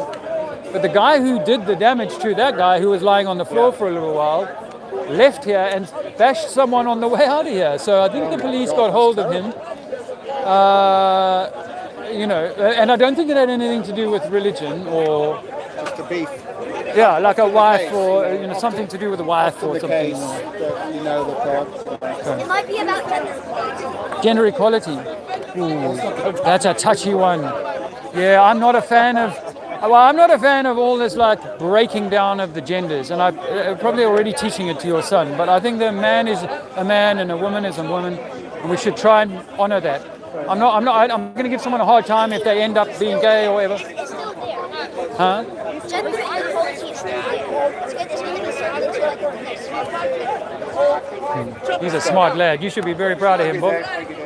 Nice to meet you. You go well, yeah? Can I just for a laugh, would you like to take a flyer home and take it to school and say, I met this crazy flat earther? I used to teach, when I was your age, a little older than you, I used to tease my Bible study people. Your teacher will laugh, I expect that. But we were all taught to laugh. All the best, Bob. South African. Oi! You're South African. Are you South African? You're wearing the flag there. I thought you were one of us. That's for a long time. Someone Okay, fair enough. 4 or 5 years. All right. Yeah. Good job. That's not my water.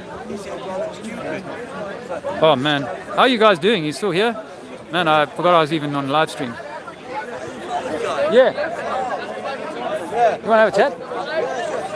The rabbi dude there, he was carrying a lot of him, Jew, started there, but it was him. As he says, do out stupid. Yeah, no, this actually is called the Anahata. And it's actually, yeah. Yes. All of these things, even the swastika, they've been nicked from previous spiritual teaching, yeah. Yeah, so when I saw an Indian swastika ring, I lost it. Oh, okay. It got cold. I was walking around in London, and it got so cold, the fingers shrank, and it fell off. I didn't realise I lost it. It was a nice one, solid silver. But to get a new one now, it's only £100. Wow. 30 years ago, I paid £6 for it. It's meant to denote a constellation or the Orion's belt or something. That in this 4 seasons of the year, it's in this position, this position, this position, and this position, right? And that's what it originally was signifying.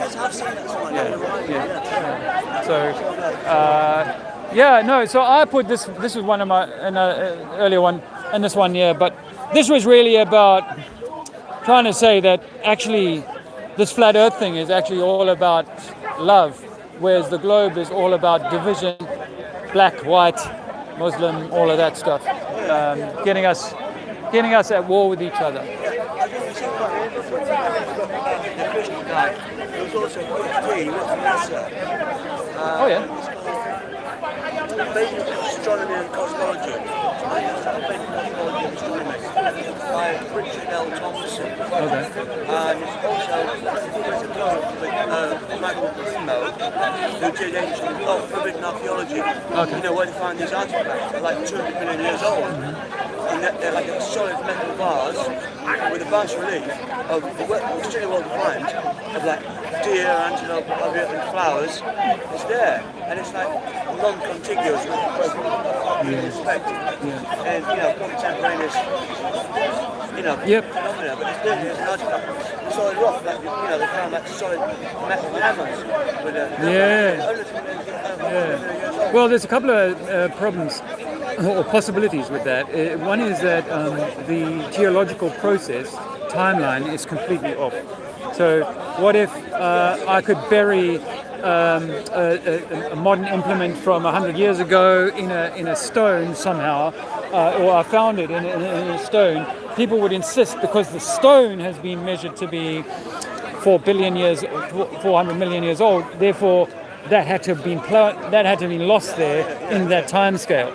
When these artifacts were found, they were found perfectly like inside the rock.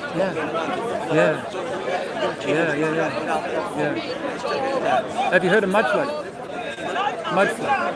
Yeah, I've heard of that, yeah. Okay. Well, mud flood theories also include, because set aside the flat Earth, but obviously on a flat Earth you can easily flood a flat Earth. You know the Noah's flood story. It's very easy to raise the water level in a swimming pool, but not on the side of a mountain. The water will just keep running off. But so let's just say that. But the biblical people will tell you that the Noah's flood is only one of 4 variables. There is also the fire flood, water, air, and earth. And the mud flood, for me, speaks to an earth flood. But the buried implements in rock talk to this thing. I know it's crazy, but that if there was a plasma event that had the potential to melt buildings. Harappa, where people have flattened the ground. Yeah. You know, like radioactive, still radioactive there today. The big melted hill forts in Scotland, Ireland, as well as in India. And Petra. Petra, for example, might be the remnants of a building that got rolled over by an avalanche of molten rock. And then it cools, and our scientists will tell you, well, they had to carve that into the rock rather than the rock came around that, because that does not fit with our scientific paradigm. So for me, I keep all of that dating things beyond tens of thousands of years, keep that sort of loosely at the far distance on the table. I'm not saying it's impossible that nothing's a million or 100 million.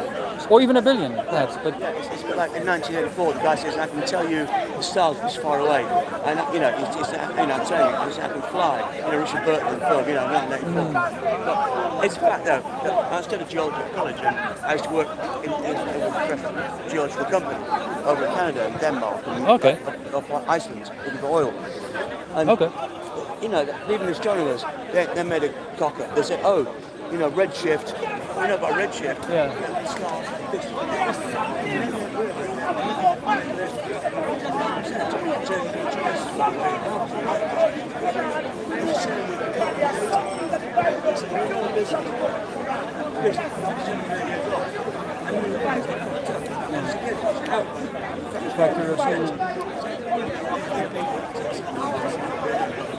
Even a well-known astrophysicist, I forget his name now, he's on record saying, our theories are 1 to the 10 digits kind of off. We're just kind of haphazarding. With the sun, when I first started studying flat Earth, I looked into the distance to the sun, and over the last 100 years, they've changed the distance to the sun 13 times. Wow. From 3 million, and a guy called Kepler, well-known, Kepler, he said it was 27 million. And then at its furthest, they estimated I'm talking about 40 years ago, they were saying it's 103 million. Now they've settled at 93 million. So you and I, if we're smart people, we're like, I've read it's 93 million. I'm going to repeat that to my children. Or the school teacher is going to simply repeat it. It's 93 million. How do you know? Trust me, bro. I know. Because I read it in a book. But we're using a system which, could be tweaked between 3 million and 93 million to measure the distance between it. And there's also interdimensional factor as well. So I went to Ruthven Park to look at the eclipse of the moon, and it was supposed to be totally eclipsed by a solid mass. Yeah. Now in Indian Vedic astronomy, you've got interdimensional invisible planets like Rahu Ketu and Rahu. Yeah. Now, when I was looking at the moon, I could see clean through it, where it was supposed to be. Wow. So, Wow. You know, You could see clear through the moon when it was at eclipse. yeah. I could see. Yeah. Wow. So again, it's an interesting chap. John Leonard Woodson. He spelled his name John with an O-N rather than O-H. And again, his old Mizzou name, Leonard, instead of spelling it E-L-E-O-N, he spelled it L-E-N. So John Leonard and Wilson, W-A-L-S-O-N. He's using an interesting photographic technique to see a ring of big space stations all around the Earth. They're all translucent. Interdimensional. In ancient Vedic knowledge, the chap called Maya Dharma from his 14-dimensional levels in this universe, Yeah. the military universe. 7 above, 7 below? Yeah, that's right, 7 heavens, 7 hells, the old thing, yeah. This being the center? We're 8th up, we're Buloka. Okay. The next Buloka. The octave. And then we go An octave. Buloka. Yeah. Then we go higher, like Siddhaloka, Gyanaloka, Brahmaloka, whatever. Yeah. These, I think Mayadharma, he came from one of the most so-called more demonic ones. Okay. Immensely advanced technologically, Yeah. immensely advanced psychically. Yeah. But they don't believe in God, they believe we can love them. We are the Right. possessors of this, we can manipulate this. Right. The bloodlines and facilities believe that. Just knock yourselves out of the ball. You know, your boss. Let's see how it works out for you, you know. I like that. Like the Buddhists, you know, you're infinite white light. Hey, I'm infinite. They can feel infinity on a certain level because God's dovetailing with them to lend them that person. It's not real. You know, like it's called Maya, is the idea of being infinite oneself. There's different things like Krishna, I believe Krishna. You know, Krishna lets people actually somehow merge in his soul as one with him. Not in the level that where everyone's supposed to do that. That's just a very one-off. And you can make new sort, replace it like an atom. There's so many rings of atoms. There's so many ions in each atom, electrons in each ring. So God likes to be many. So there's always like an infinite number of us and one of them kind of thing. And those he manifests in person form. That's Krishna for you, and another one Krishna for me. And the Krishna all linked up. So it's like he doesn't need a body. He doesn't need eyes. Yeah. Because he is everything. He's got, yeah, He doesn't need legs. He's everywhere. Yeah. But he manifests in there like 2 legs, 2 eyes, 2 arms, mouth, this kind of thing. And it gives us whatever pastime he wants to engage in with us. You know, if he wants to play Paisley Patterns with him, it'd be a big Paisley Pattern with Paisley Patterns. You know, if he wants pixels, it'd be a big pixel. So he wants to play with like Goloka, herding moo cows, all the rest of it, in Vrindavan, in Goloka. Then he'll give us form like Krishna, 2 arms, 2 legs. Yeah. That Yeah. kind of thing. Yeah. So it gives this external spiritual as well. Yeah. You got to get external physical body, Yeah. external spiritual body there. Whatever pastime. There's lots more beings than this Krishna. They're all co-equal, they're all the same person. Different manifestations. Okay. Different manifestations of the same. Yeah, so it's like, Do you mean Krishna being this? If I can use the word God? Huh? it's not synergistic as in, you know, in Allah and Jehovah. They're not like God, but it's a case of there are, you know, Krishna and Goloka, Govinda or Krishna, and beneath that, he has 4 arm forms, Krishna, which are slightly less involved with people. They don't have so many razzes or qualities of love engaged. They're still liberated, they're still high, but they're not quite the same most intimate with Krishna. So they're like Jagannatha and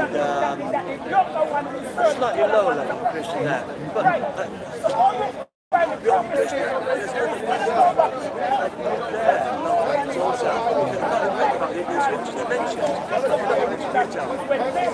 Krishna's our local hope, you know. It's not like Nexus point. But there's lots more besides. It's infinite. And for them, we recycle or we reincarnate. Well, Yeah, I think there's an overlay. We've got like the bona fide system, and then we've got an iconic overlay from kind of Europe. So that's the Jews personally, because they say they made the universe. They come back looking to say we made the universe, we made all the substance of all this, we made the earth from it. They said we are the Elohim about themselves. The Jews got big crafty birds. So they're literally saying we made you as well, the Goyim. You know, so. They're arrogant sons. So we have this, I think Carlos Castaneda, a lot of the other people, they say mankind used to be far more capable and gave stupendous feats. Yes. That's the same in the ancient Chinese history. Yeah. They used to fly, even into outer space in their present bodies. Like these yogis you see them today, some of these magicians, like Stephen Frey. Some of them want to turn the Jewish. I don't think Stephen Frey this, but there are some that are Jewish. And they make links to different levels, some of them pray to certain spiritual levels. Right. So all of these 14 different levels, they all have associated, they'll all be able to practice telepathy, flying in the air, the most capable of them. And like Stephen Frey flies right above in the air, right above the shaft. And my mother used to do transcendental meditation, and she could levitate a bit. And some of the people that she sat with were much more advanced, and they could lift themselves off the ground. That's You know? hopping. Yeah. You can't hop like that. Like that, yeah. yeah. And they say it's to meditate bees. They say bees can't lift their own weight. That's right. They're lifting first, and then they use the wings to pull themselves forward. Well, they're creating like an anti-static or a. So let me offer you this. Frogs fly machine. I have a friend who's an airline pilot. Says the Earth is flat. Many people, airline pilots I've spoken to, have said the Earth is flat. I have a friend who's a quantum physicist, a PhD nuclear physicist from this country, who has no problem with the idea of us being in an enclosed system, right? Yeah. So the 7 heavens above and 7 below, in my conception of the world, is that they're all inside of this egg. They're all inside of the cosmic egg, and they're operating not necessarily like we draw them as 7 layers, like this, 7 discs, smaller and smaller up and smaller and smaller down. Yeah, that's how we typically depict them. But what if inside of this egg, at different frequencies, you had different realms coexisting? This hollow earth, it may not be. No, hollow earth, but carry on. Carry on. Different dimension of substance. They might be solid to us with our physical vision, but when we pass a certain, like say, interdimensional portal, quality of matter is different. Yes. It's more like Satyayuga, more magical, more spiritual. More light, rather than material. And instead of seeing solid rock, we see a hollow earth. It's the same like that's interesting. Bishop Ledbetter. I see that now. Yeah. But remember, for me, just by the way, we are inside of a cocoon that even your friend who saw what he thought was alien craft or something like that. Not that I completely, but we have this idea that we live inside of a firmament, and that with Operation Fishbowl, what they were trying to do when they shot those nukes up in 1940, 45, they were trying to test the firmament or even crack it. So. No, well, maybe, but I don't want to. I'm not going to let. I don't want to let go of your hollow earth, and that there could be underneath this plate, that there could be a much more dense world, where things operate in a way that we could never function in the material like we are now. So something else. Richard L. Thompson, PhD in physics, wrote the book Cosmology and Astronomy. He's fantastic. He said, when now our senses are locked down to the Earth, we only see this dimension. Now, when he said this Earth is 4 billion, like a plate, 4 billion miles wide. Why? He's a flat earther. Almost. It's like variation. Okay, we're getting there. When say like Trencher Yoke, Bloody Yoke, Sachi Yoke. Our DNA is limited. When our DNA, our sense is quite expanded. We see like another 1 billion miles. Yes. Expanded. Yes. And then yes. 1,000-year lifespan. I agree with this. Then a 10,000-year lifespan. And then 100,000-year lifespan. Right. But the matter is different. So you've got 25%, instead of a tiny amount, like 25% spiritual qualities or whatever in Kali, 50%, 75% or whatever, a lot more in Sachi Yoga. Yeah. So it's the same matter, it's different there. They say, like a yogi, if he's done yoga in his past life, when he's reborn, he'll automatically be gifted with finding semi-precious stones in the ground. Right. And as a boy, Right. this kind of thing. So it's like this kind of yoke, things made special for people who are interesting. more spiritually inclined. But the thing is, Richard Thompson still says that this Earth itself is a globe, but it's like the rings of Saturn or whatever, expanding from 4 billion. So when our senses are more expanded, we can see more. Love it. So nothing's got this effect. Concomitantly, we've Okay. also got this effect. The 14 planes Okay. that can come in. Maya Janova had a city wide, miles wide, Yeah. spacecraft vanished, reappeared over there, vanished, reappeared over there. So the people on Earth couldn't find missiles out of it. Eventually, they came to peace. Maya Janova settled on Earth, and he gave the Earth people his technology. Now the Jews say that when Rabbi, I remember the guy's name. He's a Kabbalistic rabbi. He has his own society of 100,000 rabbinical devotees in Russia and everywhere. Michael Leighton. And he said that the Jewish soul race, they're called different species to us. You know, Rabbi Menachem Schneerson, who's a Kabbalistic a different Kabbalistic organisation. He says that the Jews are entirely different species, superior in terms of both body and soul. He says, we Goyim, we don't have a second soul. We don't have the soul of God with us. So only the Jews actually living spiritually, they're only spiritually conscious back then. I disagree with that fully. But what I do agree with is that this idea that the Earth is, like, imagine I took a frisbee and spread it, like your friend said, for 100,000 miles or whatever into the distance, right? Yeah. But what I did was I took a Pyrex dish the size of Earth and I dropped it over what we know as Earth, and then I put a bigger one. Now I'm going to your seven heavens, right? So I put a bigger one that had a much wider footprint and a bigger one that had a much wider footprint. So we have this theory that they created the Antarctic Treaty to lock the first ring down, so that we couldn't, so that we can't, because we've got the technology to fly and go over ice or whatever now. They've had to lock that down so that mankind can never find their way into the next zone, because the next zone theoretically is of a higher. It's a higher thing. Yes. It may Admiral Byrd, Admiral Byrd. Crystal cities. Yeah. His discs. Yeah. I've got videos of World War II flying discs from Germany. Right. The army. Right. Test flown. Right. So they had them. Right. And that's why they used to fly over Washington after the war. Right. Yeah, people think, but so from us, the idea that, for me, this idea that this incarnation is in the dense. I mean, I can't argue with the Vedic idea. I like the idea that there's 7 above and 7 below. So I'm not arguing with that. But we don't know that we're not actually on the bottom one. I mean, how would we know? Yeah, this is called Mrityaloka, the world of death. Right. It's supposed to be a unique planet in this entire universe. It's extremely valuable. He says a lot of the demigods who are like lifespans, hundreds of thousands of years, they come here for a cold shower. Yeah. They're so intoxicated with material existence, they can't snap out of it. They're just still not fully alive. Yeah. So to see nature, material nature, is ultimate.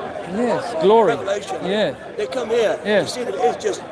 There's no satisfaction, abundant satisfaction possible here. Right. There's always something gonna stymie. Mess with you, yeah. Right. Fuck it, I'm going back. The last man. Oh, I can relate to that. That's why it's called Mrityaloka. But I also say to people, I think that if you're in that Godhead, if you're in that divine state, you cannot taste, feel, express in the way that you and I can do now. So I can't feel a thorn in my foot, and I can't feel the love of a woman if I'm in that spiritual thing. This is where I get, this is the joy of being here, or the trade-off, if you like, is that you can touch things. That's true, yeah. But then all these things matter in the spiritual dimension. You get spiritual living metal, spiritual living jewels, spiritual living water, spiritual living ground. Everything, you've got spiritual living fire there. So everything. There's a book called Brahma Samhita, Brahma Samhita, which describes that. But what was I going to say about Rabbi Leighton? He said the Jews invaded this world from another dimension. Right. Now, the beginning of the Jewish world 6,000 years ago. Right. It doesn't mean the earth was made then. Yeah. It's for them, it's like Pol Pot's Right, that era. was- When they came, Right. they talk about the end of the world. They say that when the end of the world comes, all goyim in the world will be exterminated. That's the Zohar. The Torah says the same, the Jewish version of the Torah. You've got the version of the Torah that the Christians get, which is the redacted version, which Right. is dumbed down. Right. The real Torah says that of all the goyim in the whole world, there are to be no survivors. That's in a speech by Rabbi Yosef Mizrahi. So that's what the Christians are not told. That's why they say, we're fight for Israel. Yeah. Chosen people. Yeah. That Lord's going to kill them. Yeah. But that's, they reckon these iconic beings like the Jews, they can control reincarnation. So they bypass the laws of karma, Right. use kappa up and say, yeah, you can have that karma. They do that. They kill a Right. chicken every year, Yeah. or a child. Yeah. Like Epstein I've does. heard that, yeah. They drink the blood, they get rejuvenated, they get interdimensional sensitive with adrenochrome, and they keep always fresh-faced and youthful. They've always got a glow of youthful innocence. When you see photographs of Ghislaine Maxwell, all the children of blood slaughtered and drugged, she looks like a sweet, good-looking woman. That's because she's got all the corona, the youthful children put on it, and a mask. It's all stolen innocence, stolen youth. But this cycle of reincarnation, they say, we're being artificially prolonged into it by the Jews. They need us as a living battery. Right. So they tell us, oh, you've got bad karma, you've got good karma, and they keep us here. You need to resolve the bad karma. You need to come reincarnate That's again. right. They're giving us the karma. Wow. They can put their karma onto us. Wow. They can make us kill each other in wars. Well, I'm going to offer you a word that we say a lot in the modern times that I believe is at the heart of what you just told me. And the word is, we must recycle. Yeah. You know, recycling, they're getting us to think about recycling our stuff all the time. That word comes up a lot, and I think about it. I'm like, are they getting us to use this mantra? Because Earth can't actually be damaged by what man does. It is far more powerful. It's a living entity. It's a living being. And as a geologist, I wanted to say this, you're a geologist. For us as a flat earther, oil is abiotic. I have read this. Yeah, so oil is never ending. The Earth is living, and it uses oil or creates oil. Yeah, and you need it to keep the tectonic plates. Perhaps it's part of the grease. Perhaps it's part of the but it's in the same way as your blood makes, a body makes blood. I believe that the Earth makes oil, which is why. The edge was flat, eh? Yeah. I was looking for you about 2 hours ago.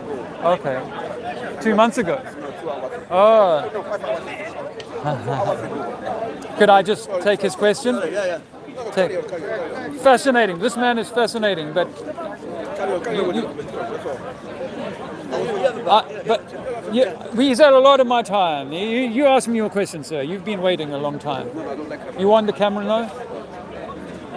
You can look at me. How's that? What's your question? You said the edge was flat. Yes, sir. I saw you in your advert. Oh yeah. You want to ask me why I say that? Because water is level. You see, we say water level, sea level, because for any measurable distance, the water is going to stay level. And Earth is 70% water. So we know that if we go to the lake, we can't fall off the lake because the lake has got a surround to it. Yeah, well, our Earth is the same. It has a surround to it, and the lake is the oceans: Pacific, Indian, Atlantic. They're all one body of water contained inside of a pool. Africa, Asia, America, all inside of the pool. At the center is maybe the North Pole, and then everything else is south from that. But if I'm traveling that way, I'm traveling east. If I'm traveling that way, I'm traveling west. And we were doing that long before they invented the globe. When the Bible was first written, they said the Earth is flat. You know, none of these. What we get, turns out that the first globe is only built 500 years ago.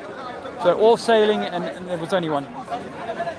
So what got me, my friend, is that I discovered. First of all, I knew that 9/11 was not what they tell you on the TV, right? You know that.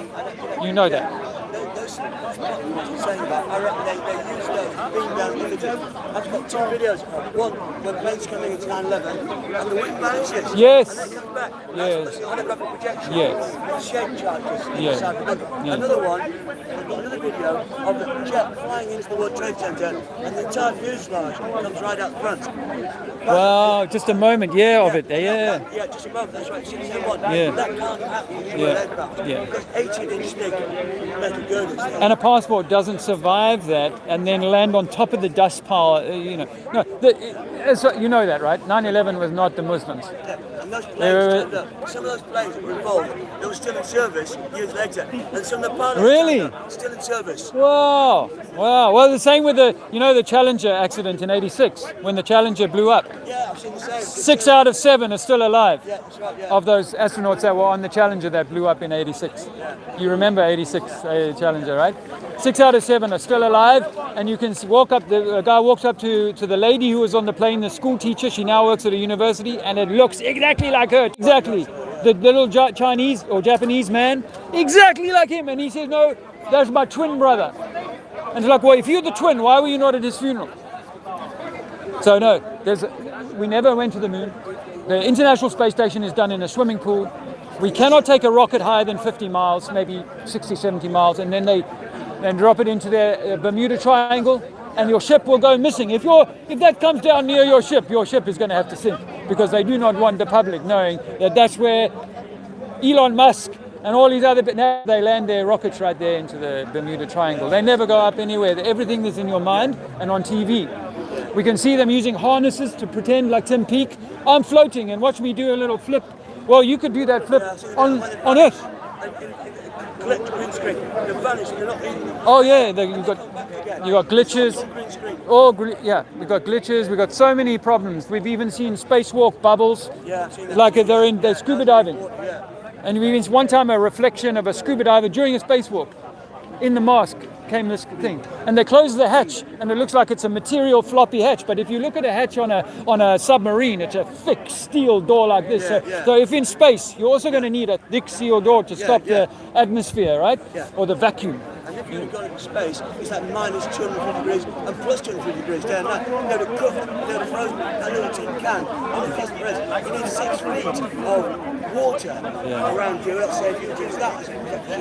But one thing I was going to say to you is what happens to them is the flying saucers, the Hownaboot. But all this thing about it's designed to be seen through. The Saturn V is designed to be seen through as impossible. Right. So they can cover up the real space program with flying saucers. There's a guy on YouTube says NASA's done stuff that Star Trek's been doing and more already. Well, so for me, we live in an enclosed system like an apple. So the apple has a skin, and our Earth has a skin. In the middle is the continents. Up there is a roof that closes everything. All the gas, the air is inside of a container. Like the Eden Project in a way. You know Eden Project they got in England here in Cornwall. It's like a big geoid, a big dome like this, right? Well, in that dome they can create an entire ecosystem. Well, that's exactly what our Earth is that it's not moving, it's enclosed, and the waters are level. There's one sea level for Earth.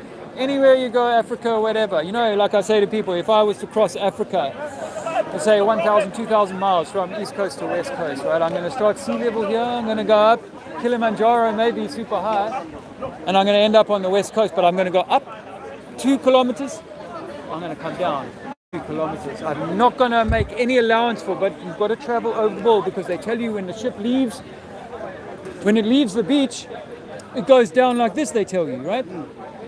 Well, what if I can see the ship still? Huh? Circumnavigation. Well, that's more to do with going around, right? So they say circumnavigate the globe, but I could circumnavigate M25. I could circumnavigate London. I can go around London. I can circumnavigate England and Scotland on a boat. I can go around them, but it doesn't make them a ball. So I can go around Africa. In fact, if we look at the around the world sailing, they start in Europe or America, and they go around South America, and they touch China, and then they might go to Australia, and then they might go to India or somewhere, and then they might come to Africa, Cape Town or whatever, and then up to London, blah, blah, blah. You can do all of that on a flat map. You know, the United Nations logo is a flat Earth map. Yeah, I've seen it where you're looking at a 60 Mile Bay, and if the curvature of the Earth was supposed to be genuinely real, then you would see maybe you wouldn't even see the top of that big building there. Yeah, it's probably Chicago shot. Yeah, that's you can't see the entire beach. Yeah. There is that. It's like the one thing there's supposed to be a light bend. As gravity causes the light to bend and give it the impression of being flat. If I walked over the hill, we were standing here at the bottom of the hill, and I walked over the hill, you would not see me, no matter what kind of atmospheric lensing I did. You would not see me again. If I walk around the corner from a building, you're not seeing me again until you come around that corner. So we've been sold this idea that the Chicago. Looking at Chicago over Lake Michigan from 60 to 70 miles away, 100 kilometers more. When you're looking at that, they will tell you that you can see all of those buildings because they've been lifted by the atmosphere. Rather than, no, you can see those buildings because they're there. And you've got a powerful camera and it's not so much moisture in the air today. That's why you can see them. The idea that everything is being lifted up magically. The world record photograph by Guinness World Records is 245 miles. The Finistrel Mountains, from France, you can see these twice a year when the sun sets behind the mountains, 400 kilometers away. And we're seeing the whole island silhouettes perfectly. You can look at it and, from that silhouette, and you can look at the map of it. Yes, I can see the heights and the distances are all right. It's all there, 400 kilometers away. Interdimensional technologies, big spaceship. In Antarctica now, they've found this also says they found 3 discs 3 miles wide coming out of the ice. And they reckon that a lot of these ancient cultures went there, these giant people, yes. Like 10, 12 feet tall people. Or taller. Yeah, taller, yeah. Taller. When these Jews say they invaded the earth, they use occult techniques forcefully put their souls inside fetuses, human beings.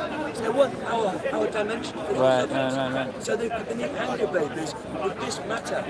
They were just like ephemeral beings to us. Okay. So to enter into our dimension, like these spaceships you see on the earth, you see right through them. The moon is an interdimensional thing. That's why you can see right through it. Some Victorians, you can see right through it. Yes. So again, we've had new moons in history, recorded history coming. But that might seem a little bit too it's vaguely linked. But the technology to forcefully incarnate, there was a lady called Alexandra David Neal, a French-Belgian traveller and researcher, occult researcher in the 1800s. She said she met some Buddhist monks in Tibet. They told her that knew the black magic set. It was forcefully taking the body of an adult human being. See if they were getting old, like 80 years old, and in your body. They're going to push the soul of that body out and just walk on with it, 40-year-old man or woman. Now, the Jews do that to a baby. They see a human baby in the womb, they go bang, smack the soul out, put their own soul in. That's exactly what Rabbi... Cheers, brother. Hey, can I give you a flyer to take away? It's on the Wade ride. There's this one.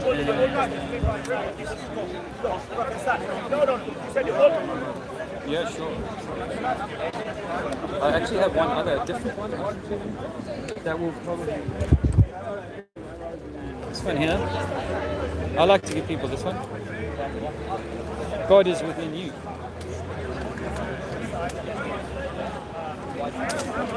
Oh well. This technology, this is why we've had this technology in ancient Indian history. So we used to have Brahmanas. So that what Dharma gave us, we had all human people had flight technology. Yes. We had all interdimensional portals. Like that Seti said, you can walk into a building in ancient Egypt and go miles away instantly. Yes. Yes. So I like that. All this. Now the Jews, they've incarnated. Okay. Here, and they've gone, right, so this is the family that controls the flying saucer. This is the family that runs the government. Okay, and let's say they're dynastic families that pass the control over to the children. Let's say, right, bang, I'm a little boy. And you're thinking, oh, he's my flesh and blood. But he's a Jew. And he's going to say, right, my flying saucer technology, you're not having it anymore. Gone. Yeah? All the technology we had all been taken.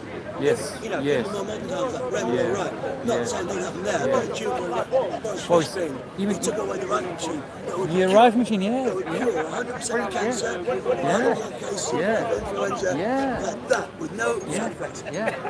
And they don't want that. They don't want that. And they tend to lead these same technologies, these same groups of people. But I have this theory that made me smile when you said about the interdimensional travel, is that we look at all the little chapels and churches that are dotted around England and other places, and we ask ourselves, like, why would a village that has, a hamlet that has 7 houses in it, probably less if you go back 500 years when this chapel was built, why would they build a chapel right here when there's one just a mile up the road, kind of thing?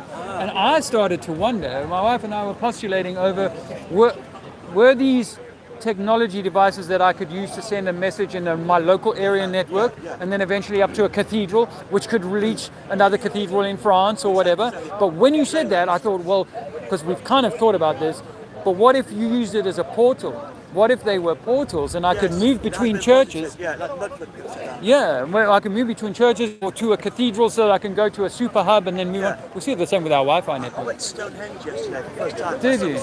I put my hands on the stone, the heel stone. I'm not joking. I was a German Hare Krishna guy I met about 25 years ago. He said, I'd like to do some experiments with telepathy with you. I said, yeah, go on then, mate. You know, I put my hands on the stone, and it's not quite as if the stone was glass, but it still had a transparent quality to it. Not in a physical sense, but it was like dimensional transparent. And I could talk to people. I was talking to this guy, and I saw a vision of a jet airliner flying in the air. He said, I'd like to invite you to fly with me to North India. Huh. Yeah, this is the same guy. And it's crystal clear. So I met a guy called Chris Street, this druid. Yeah. This is years ago. I met him. And I went to see the prayer meeting. It's been chapped. Well, the copper that was from here. Chris Street, the druid. Oh yeah, was it the policeman that? I don't think it's a police. Oh, okay, because one of the tall policemen that I met in my early days here, he was a druid. He's a druid. Oh, right. Oh, no. Also no, tall. Oh, no, Chris Street. So we like all hold hands and make a prayer circle on the lane lines. On Green Park, there's a circle like 7 trees, 14 trees. Okay, yeah. You can see it, so you walk down the park. And then there's another place, he's written a book called Earth Stars, with those grids, like they all intersect. So all these old churches, cathedrals, they're built on the ley lines from older traditions. Yeah. So like the Roman temple to goddess hunting Diana became St. Paul's Cathedral. It's like Eosta, the Saxon goddess of hunting, Saxon goddess of renewal and fertility. Yeah. She became Easter. Ishtar. Right. The same as 25th of December used to be Right. sun god, the Mithras Bubble. Right. It's birthday of Jesus. Right. It's all Nick, wasn't it? Yeah. Even Jesus Christ. Yeah. Was from the Druids, not the Druids, but the Gnostics. The Right. Gnostics have existed thousands of years before Jesus was even invented. Uh-huh. So, and then ridiculed the idea of a physical Jesus because they said their idea of Christ is like the Holy Spirit. You know, the universal spirit all around. This particular group of Gnostics that we're told existed, they're hidden a lot still. Right. And that's more to the Gnostics we're told about. Right. It's impossible for them all to be like Buddhists. Some would have been dualists as well as non-dualist.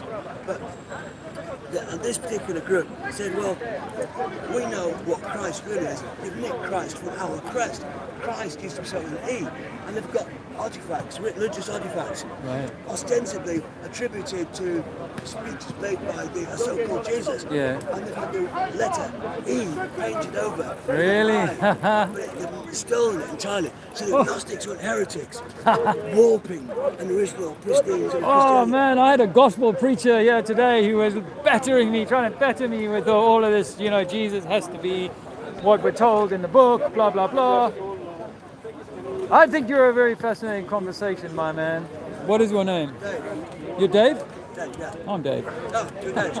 That's right, hard to forget. You got some really interesting stuff. Yeah, for me, I really, that's why I had this Anahata on here. I relate to some of the Vedic stuff without wanting to pick sides or feel like I need to be in one club or another, because I think we're all in this together. Although your insight, thank you, Dave, your insights on the Zionist this idea that people can come from different parts of the realm or different levels, in your example, of lower levels or places of existence. Yes.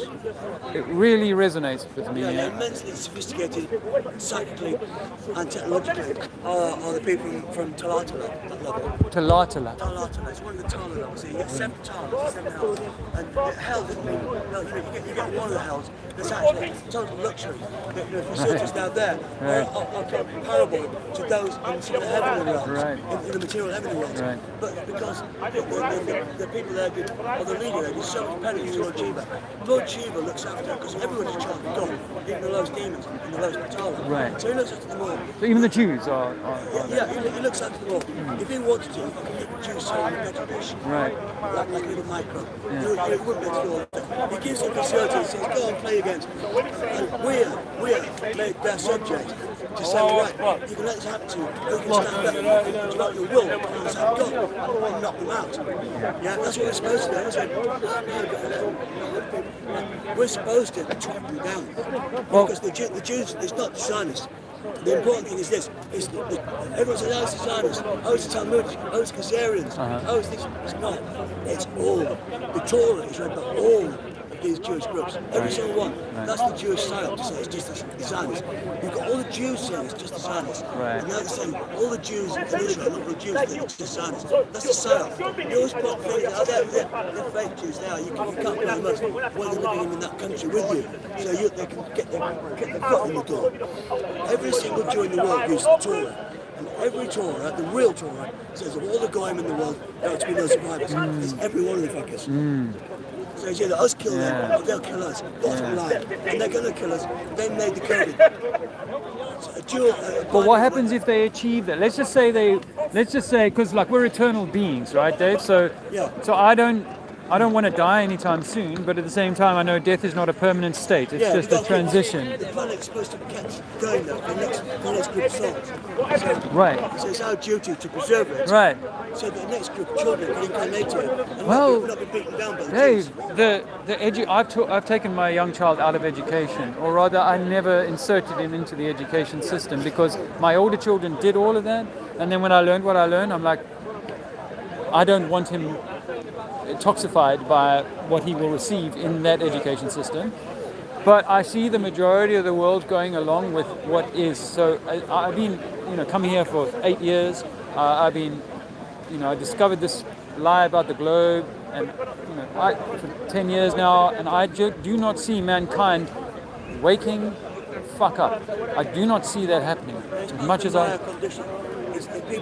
So the Sodom and Gomorrah example that they give us in the Bible, where mankind gets so wrong with his ways, whether we've been steered wrong by the cabal or whether we've just become greedy, avarice and all of that stuff, whatever, it doesn't matter so much as the fact is it just seems like we're barreling towards some kind of cataclysmic or enclosed system or transhuman system or something that is really far from what God's intention is here. And my feeling is that yours? That's nice. My feeling is that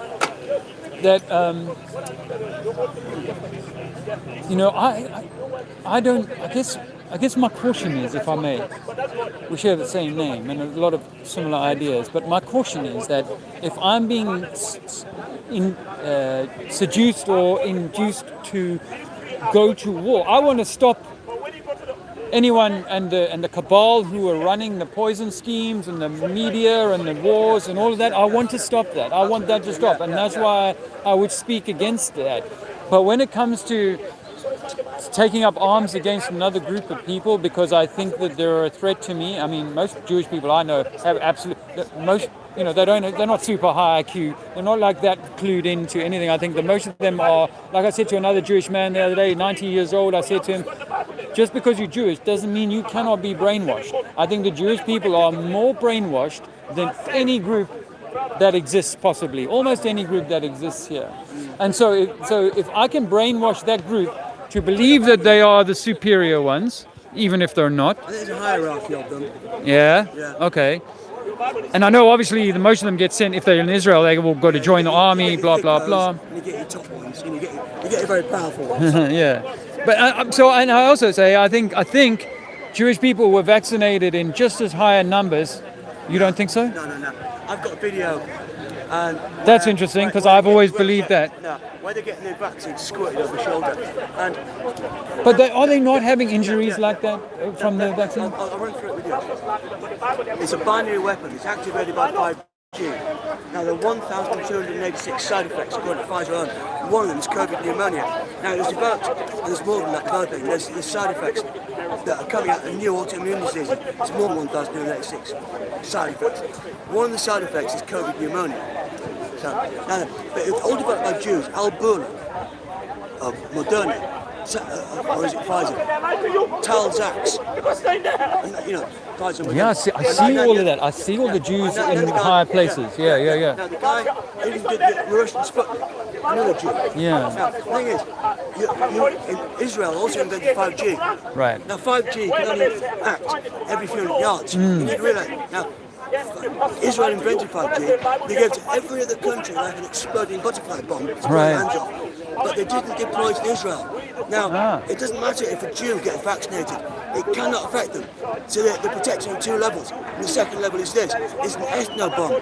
It's genetically targeted only to affect certain ethnic groups. Right. It might give a Jew a mild sniffle, but it won't give them any real harm. Right. It will sterilize a goy. Yeah. It will kill a goy. It will damage Right. the DNA. Yeah. So that eventually the DNA will be totally non-viable. They'll be totally unable to reproduce. Either Yeah, I 2% see that of all possibility. soldiers, Yeah. just after the first 1 or 2 vaccinations in the American Army Services, became permanently sterile for life, just from being COVID What jab. percentage? 2%. Wow. Now, Rishi Sunak, he uses former Israeli military intelligence 8,200 division, running his own company. He's heavily in with the Jews. He's probably a crypto Jew himself. A lot of Hindus are crypto Your current Prime Minister is married to a Jew. Yeah, exactly. So- Well, he is a Jew. I've got a video of him at here's one of the psyops. They say they're not Jews, they're Christians. But I'll get onto that in a minute. But this weapon, it doesn't matter. They would not inject their own bioweapon.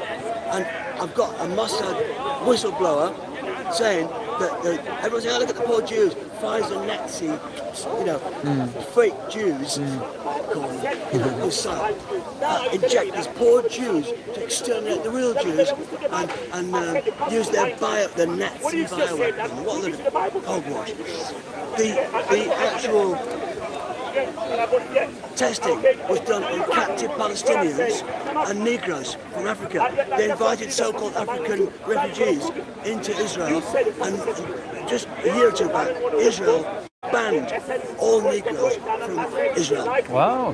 They used them, you see. Wow. They put a big propaganda thing, see all handsomely dressed black women and black Yeah, men, yeah. all elegantly dressed with their Yeah. fedora hats, Yeah. zoot suits, and Yeah. multi-level hats and dresses and everything. And then that was just to say, you should do the same as us Israelis. You should have lots of it. And everyone said, oh yeah, we'll do it, especially with Jewish prime ministers.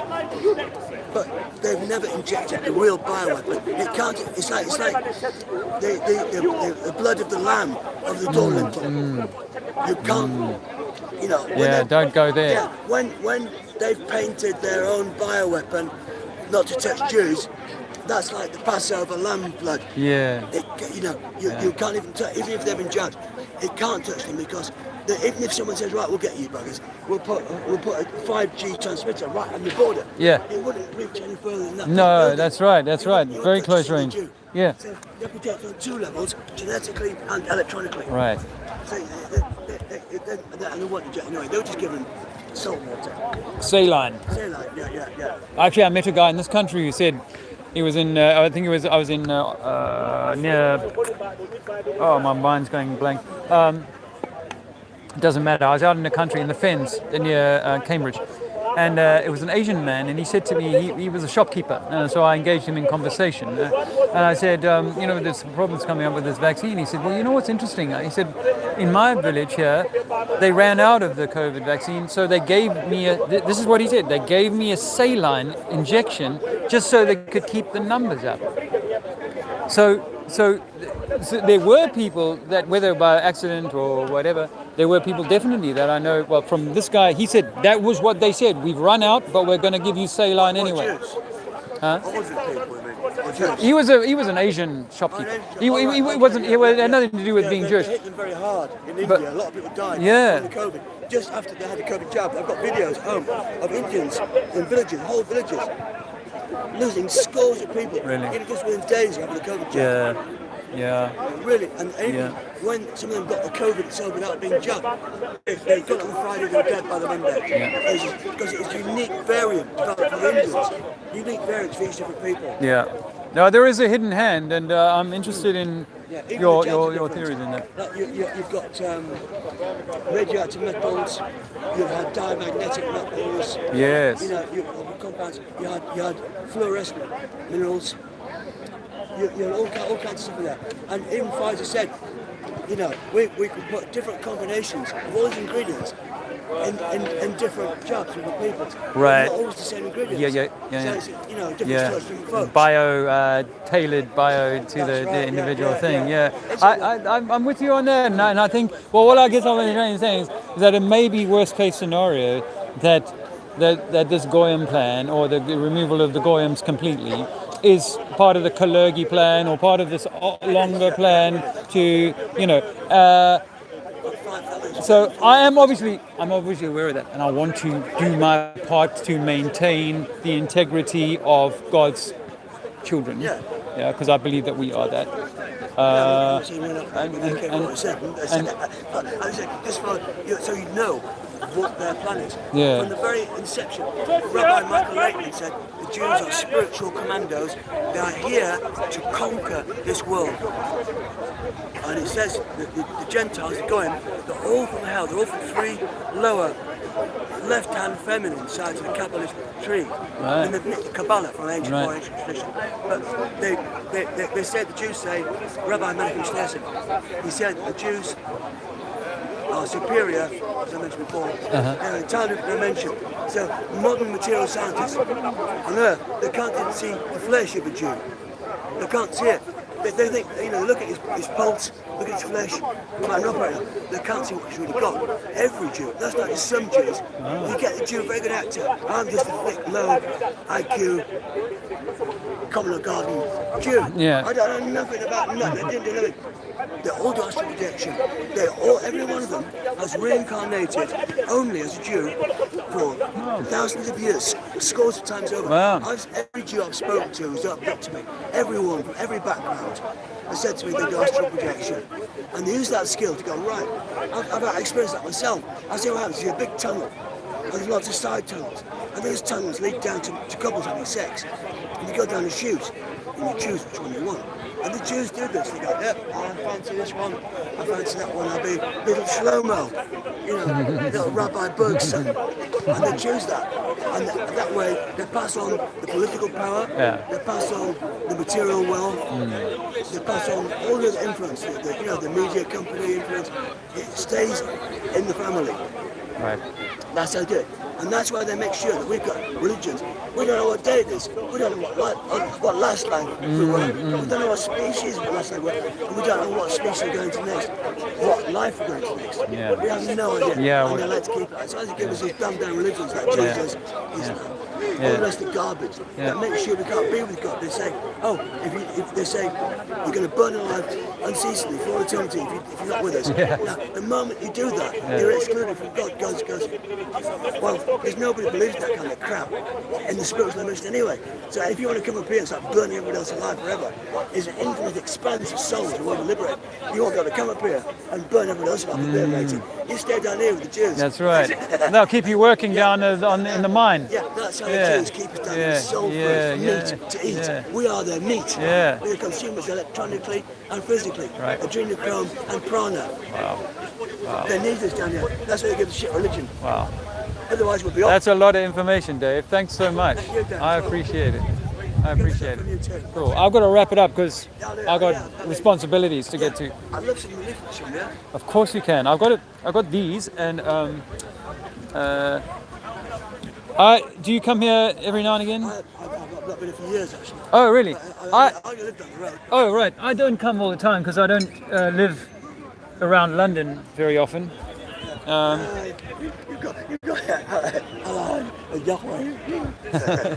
Well, what I was trying to do with this was to connect to people and say, look, a bit secretive. I appreciate that. we are, you know, I'm not wanting to make divisions, but I recognize that if you stick, take that one. Sorry, Dave. There's two of them. If you stick into a religion and a belief system, then it's going to be hard. There's a reason why they lied to us, right? Yeah. There's a catch. Why they lied. And it's good for you to get into people on a beginning level like that. But at the same time, though, if you research more on that, there's evidence to back up. I've got all the videos by the rabbis saying these things. Yeah. So they definitely do believe it. Yeah. But people might say, with respect, people might say that these are outliers of the community. They don't necessarily speak for every Jew. No, it's not. Sorry, I'm not going to sound like contradictory, but I know you're pressed for time. The Torah, it has to be repeated exactly as it is. It's not cherry picked or taken out of context. Yeah. It is as it really is. When they say it, that's what the Noahide laws are based on. And even Rabbi Zelenko, the hero who's going to save everybody from COVID, that was a site to make out the Jews were against the COVID jab and they wanted to save everybody. Right. But he was a Chabad Lubavitcher, and the Chabad Lubavitchers, he said, I've got another video about a lady called Glass. She's got him speaking. He said, all the Goyim who are following Goy religions, he said they're demons. He said, must be decapitated. That's another rabbi, Michael Leighton. He said 6 to 6.5 billion Goyim must be killed just for being idolaters. That's just for being idolaters. And then there's all the other offences. In other words, it's total extermination of all of mankind. So just the Jews to the planet. That's in the Torah, and the Zohar, and the Talmud. The entire planet is for the Jews alone by means of extermination. It's a military conquest. So, there's why not to be syncretistic. Kill a lot of the fuckers. But, you know, the Muslims... Don't let the drones in. Yeah, the Muslims are us. They're the same as us. They're not, you know. Yeah. But very much, but I'd say only about 1 in 10, 1 in 20, 1 in 30 Jews are actually saying they're Jews. Most of them say they're Muslims and Christians. Right. Boris Johnson is ostensibly on the internet. He's come from a Catholic family. Yeah. And they all do the same. All the politics are the same. Yeah. They're in the position. And he said he converted to become an Anglican, like Protestant, eating public boys' school. I've got a video of him at home saying, I'm a Jew. With 2 rabbis. Really? That's what it really is. Wow. And they're all the same. Wow. Theresa May. They all go and kiss the stone, don't they? They go. All fuckers. Yeah. They believe they're having sex in Islam. It's a mad world, Dave. Mad world, yeah. Never forget, there's a war on there to kill us. But you know what? So what do we do with the knowledge? Well, the knowledge, at least, no matter what happens to our bodies, your soul and your knowledge is eternal. Yeah. You can take it with you. Yeah. And if you appreciate this, you get a higher level anyway. Yeah. Even if the Jews would kill me and you, Yeah. without us being able to raise a hand against it, we'll still go to a higher level because God knows what He understands. I like that. Because, you know, I've got the softest sides way to serve the Jews. That's what I say to my wife. I say, even if, because we look at Mudflood, I said, even if an event happened today that took us all away immediately, or in your case, say the Jew onslaught, it's where am I in my heart now? What have I done in this journey now? And I think that plays into your Vedic beliefs or your Vedic religion and so on. Is like, how are you living your life now? That's what's going to matter when the moment comes that you pass. Yeah, we all live forever. Yeah. We all go back anyway. Even the Jews go back there eventually. It doesn't matter how long. Yeah. So if people wait for the Jews, if they try and hold up the olive branch and say, you're my brother now, they'll get killed. Because the Jews want to stop being Jews for 1 million years, maybe not 100 million. Wow. They've got it easy. They can go control reincarnation. They can pass all the karma off, like wiping the bottom of everybody else. They can take whatever life force they want from you and me or anybody else, you know, at will. You know, I've seen a Jew literally take a pride from my body. He was sitting looking at me in a meeting and I had an orange aura all around me. I could see orange being drained out of my body, and his aura was empty. And I saw him through the evening, progressively filling up with orange colour from my body. And he had a fixed smile on his face, isn't it? All night long. Like a blood-sucking mosquito. That I understand. Yeah. That I understand. I've had an experience, but that's for another conversation. Yeah. Once again, Dave, it's been fun. Yeah, good one. Go well. Cheers. Religion was a really main topic here. Politics, and it was like ban the bomb. Oh, hey, I'm still here. I'm still live. I forgot. I can't. Is that Memorial Gardens? Hey, mate. How are you doing? I will need to put on glasses if I'm going to read this. I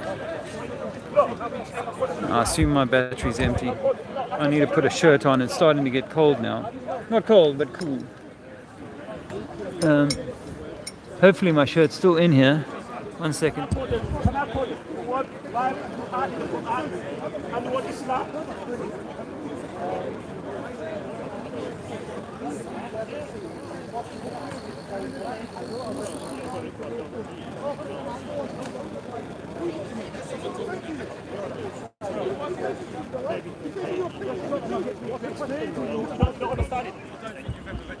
It's quite tiring, actually.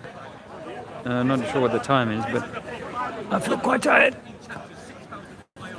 Hey guys, you know, I did a 3-day fast last week. It went really quite well. I was surprised by how I didn't feel starving or in pain from not eating. So I can recommend giving it a go. Can I say that I've seen any, you know, like, oh, whoa, this is better or that's better? I can't necessarily make claims like that. I did feel good for it, and I'm pretty sure, you know, this autophagy, where the body starts to clean out piles of stuff, not piles, but bits and pieces of things that are not welcome. I think that this is a real phenomena, and therefore worth considering to do. What I'll do is I'm going to take my banner down and walk a little ways out the park with you. I don't know how much battery I've got left. Hey, brother. I don't know how much battery I got left, but it's been good today, and yeah, it was an interesting conversation there with Dave.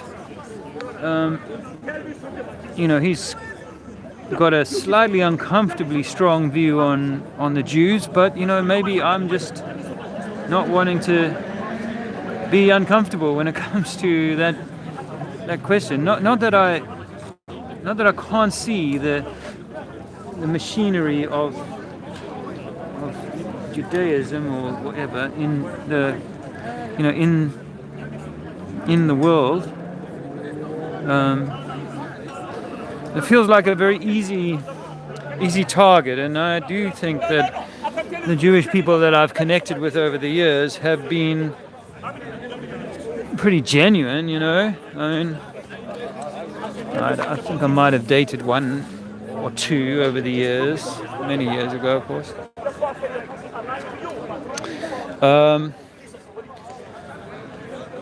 You know, but I do think that they believe they're a special class, and I had thought that this sort of exterminate the opposition Goyim type of thing was a very niche, extremist position. But it's not to say, I mean, I think that extremists probably run the world anyway. So, you know, maybe I'm being naive and just not wanting to call out that, because it's a very uncomfortable conversation, actually. And in fact, in this country, it's getting, in other countries, I see America's pretty draconian with that, is that there's things that you can't say about certain groups. I'm not allowed to speak about. Let me turn this around. Oh, you're not allowed to speak about certain things, right? Certain people are not, certain groups are not to be mentioned. Oh, here's my chalk.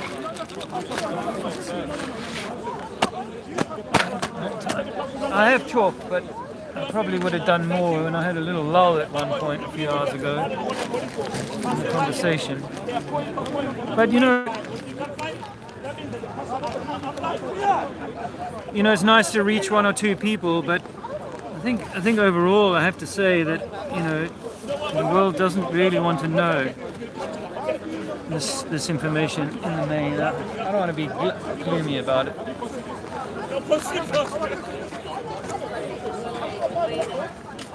Sometimes there's and I think someone said it today, like it's not like everybody has to know. Everybody has to be liberated from the lie and the recycle program and whatever else is going on here. Why these deceivers? Slight headache, but I lost one of my bottles of water, and so I'm short a little. Been warm today. I think I'm a little on the dehydrated side.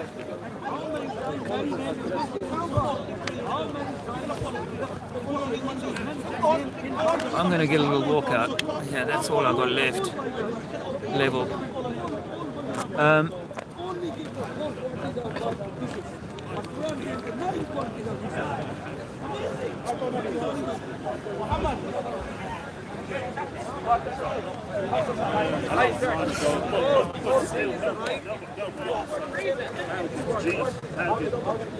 Let me just check this. My friend, I forget his name, isn't here.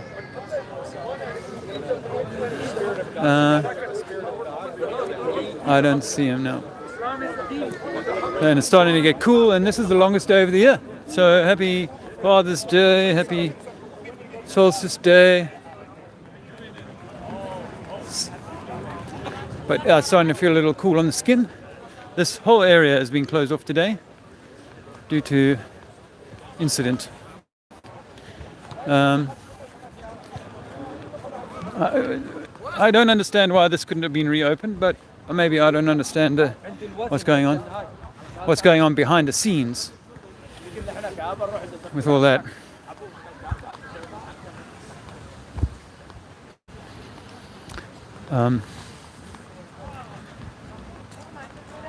I've got a big wad of flyers here that I have not handed out today. I was so caught up in conversation, and I was imagining on my way in, like, imagine a scenario where there was 5 people here, Oh, look at that moon. 5 people here. Some people out flyering, someone maybe capturing the video footage. I've kind of wanted that for a long time, and those people who were watching this stuff in the 2018, we had a little bit of energy like that. Back in the Roxanne and Harry days, We had a little bit of that, but there was very few people that were willing to kind of come and stand. And there have been. Sure, for all sorts of reasons. Some people would love to be here, but London's a bit far. If you live in South Africa or wherever. I'm going to have a quick look at the old chat room. Hopefully I can keep a stream going for a little while. I've got me glasses here. I loaded a bunch of stickers out for the light paper today, just like a little gift to them. They very kindly did an article on Alex Michael. Well, I wrote it on Alex Michael, which went in last month's light paper. So I was pleased about that. Oh, look. There, light paper. You can buy it online. Not buy it, you can access it online now, I believe. So if you're not in the country or you're not near someone who is distributing them, then go and check it out online. But yeah, I did about 30 on my way up here today. Of those. But you know, funny thing is, you won't have possibly heard this interaction, but right at the beginning today, these guys turn up who have been giving me grief for 7 years. They've been coming here, and I think they come here. I don't know why they come here actually. Anyway, give me grief for 7 years, and you know, I'm standing with this wonderful group of Spanish 14-year-old, 12-year-olds, I don't know, 15-year-olds, I'm not sure, with their school teacher there, and I was having this amazing interaction with them. I don't think I had my camera running at that point because it had just kind of, you know, I'd put the banners up and it all kicked off quite quickly. And this group just come and sit down like they're in class, and it was really entertaining, engaging. And then these guys, they see that there's a big group around me, and they come, 3 of them, and they'll start haggling and hacking at me until the people walk away, actually, because it's no longer like a teacher giving information. It's me trying to fend off, why this, why not that, why?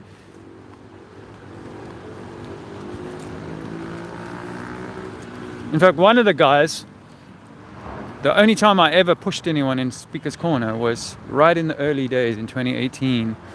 And I was talking, my father-in-law just died of cancer, and I was talking about cancer and, you know, that we've got an explosion of cancer, and this low life. We actually tried to run for like a parliamentary seat or some bullshit. He got so like in my face, I went up to him and, you know, pushed him away from me. And he's, you know, still coming around.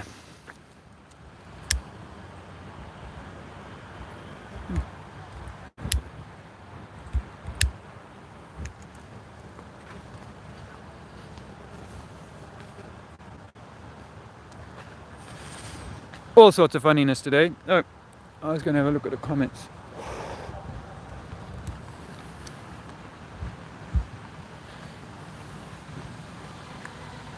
Good day to you. Glad you clawed it back from the accidental. Thanks. This was true. I haven't watched this for a while, so I don't know. I don't know how old this is. Hey, Jolly Man. Oh,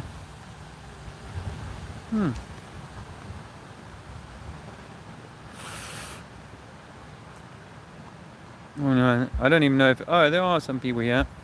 I do appreciate you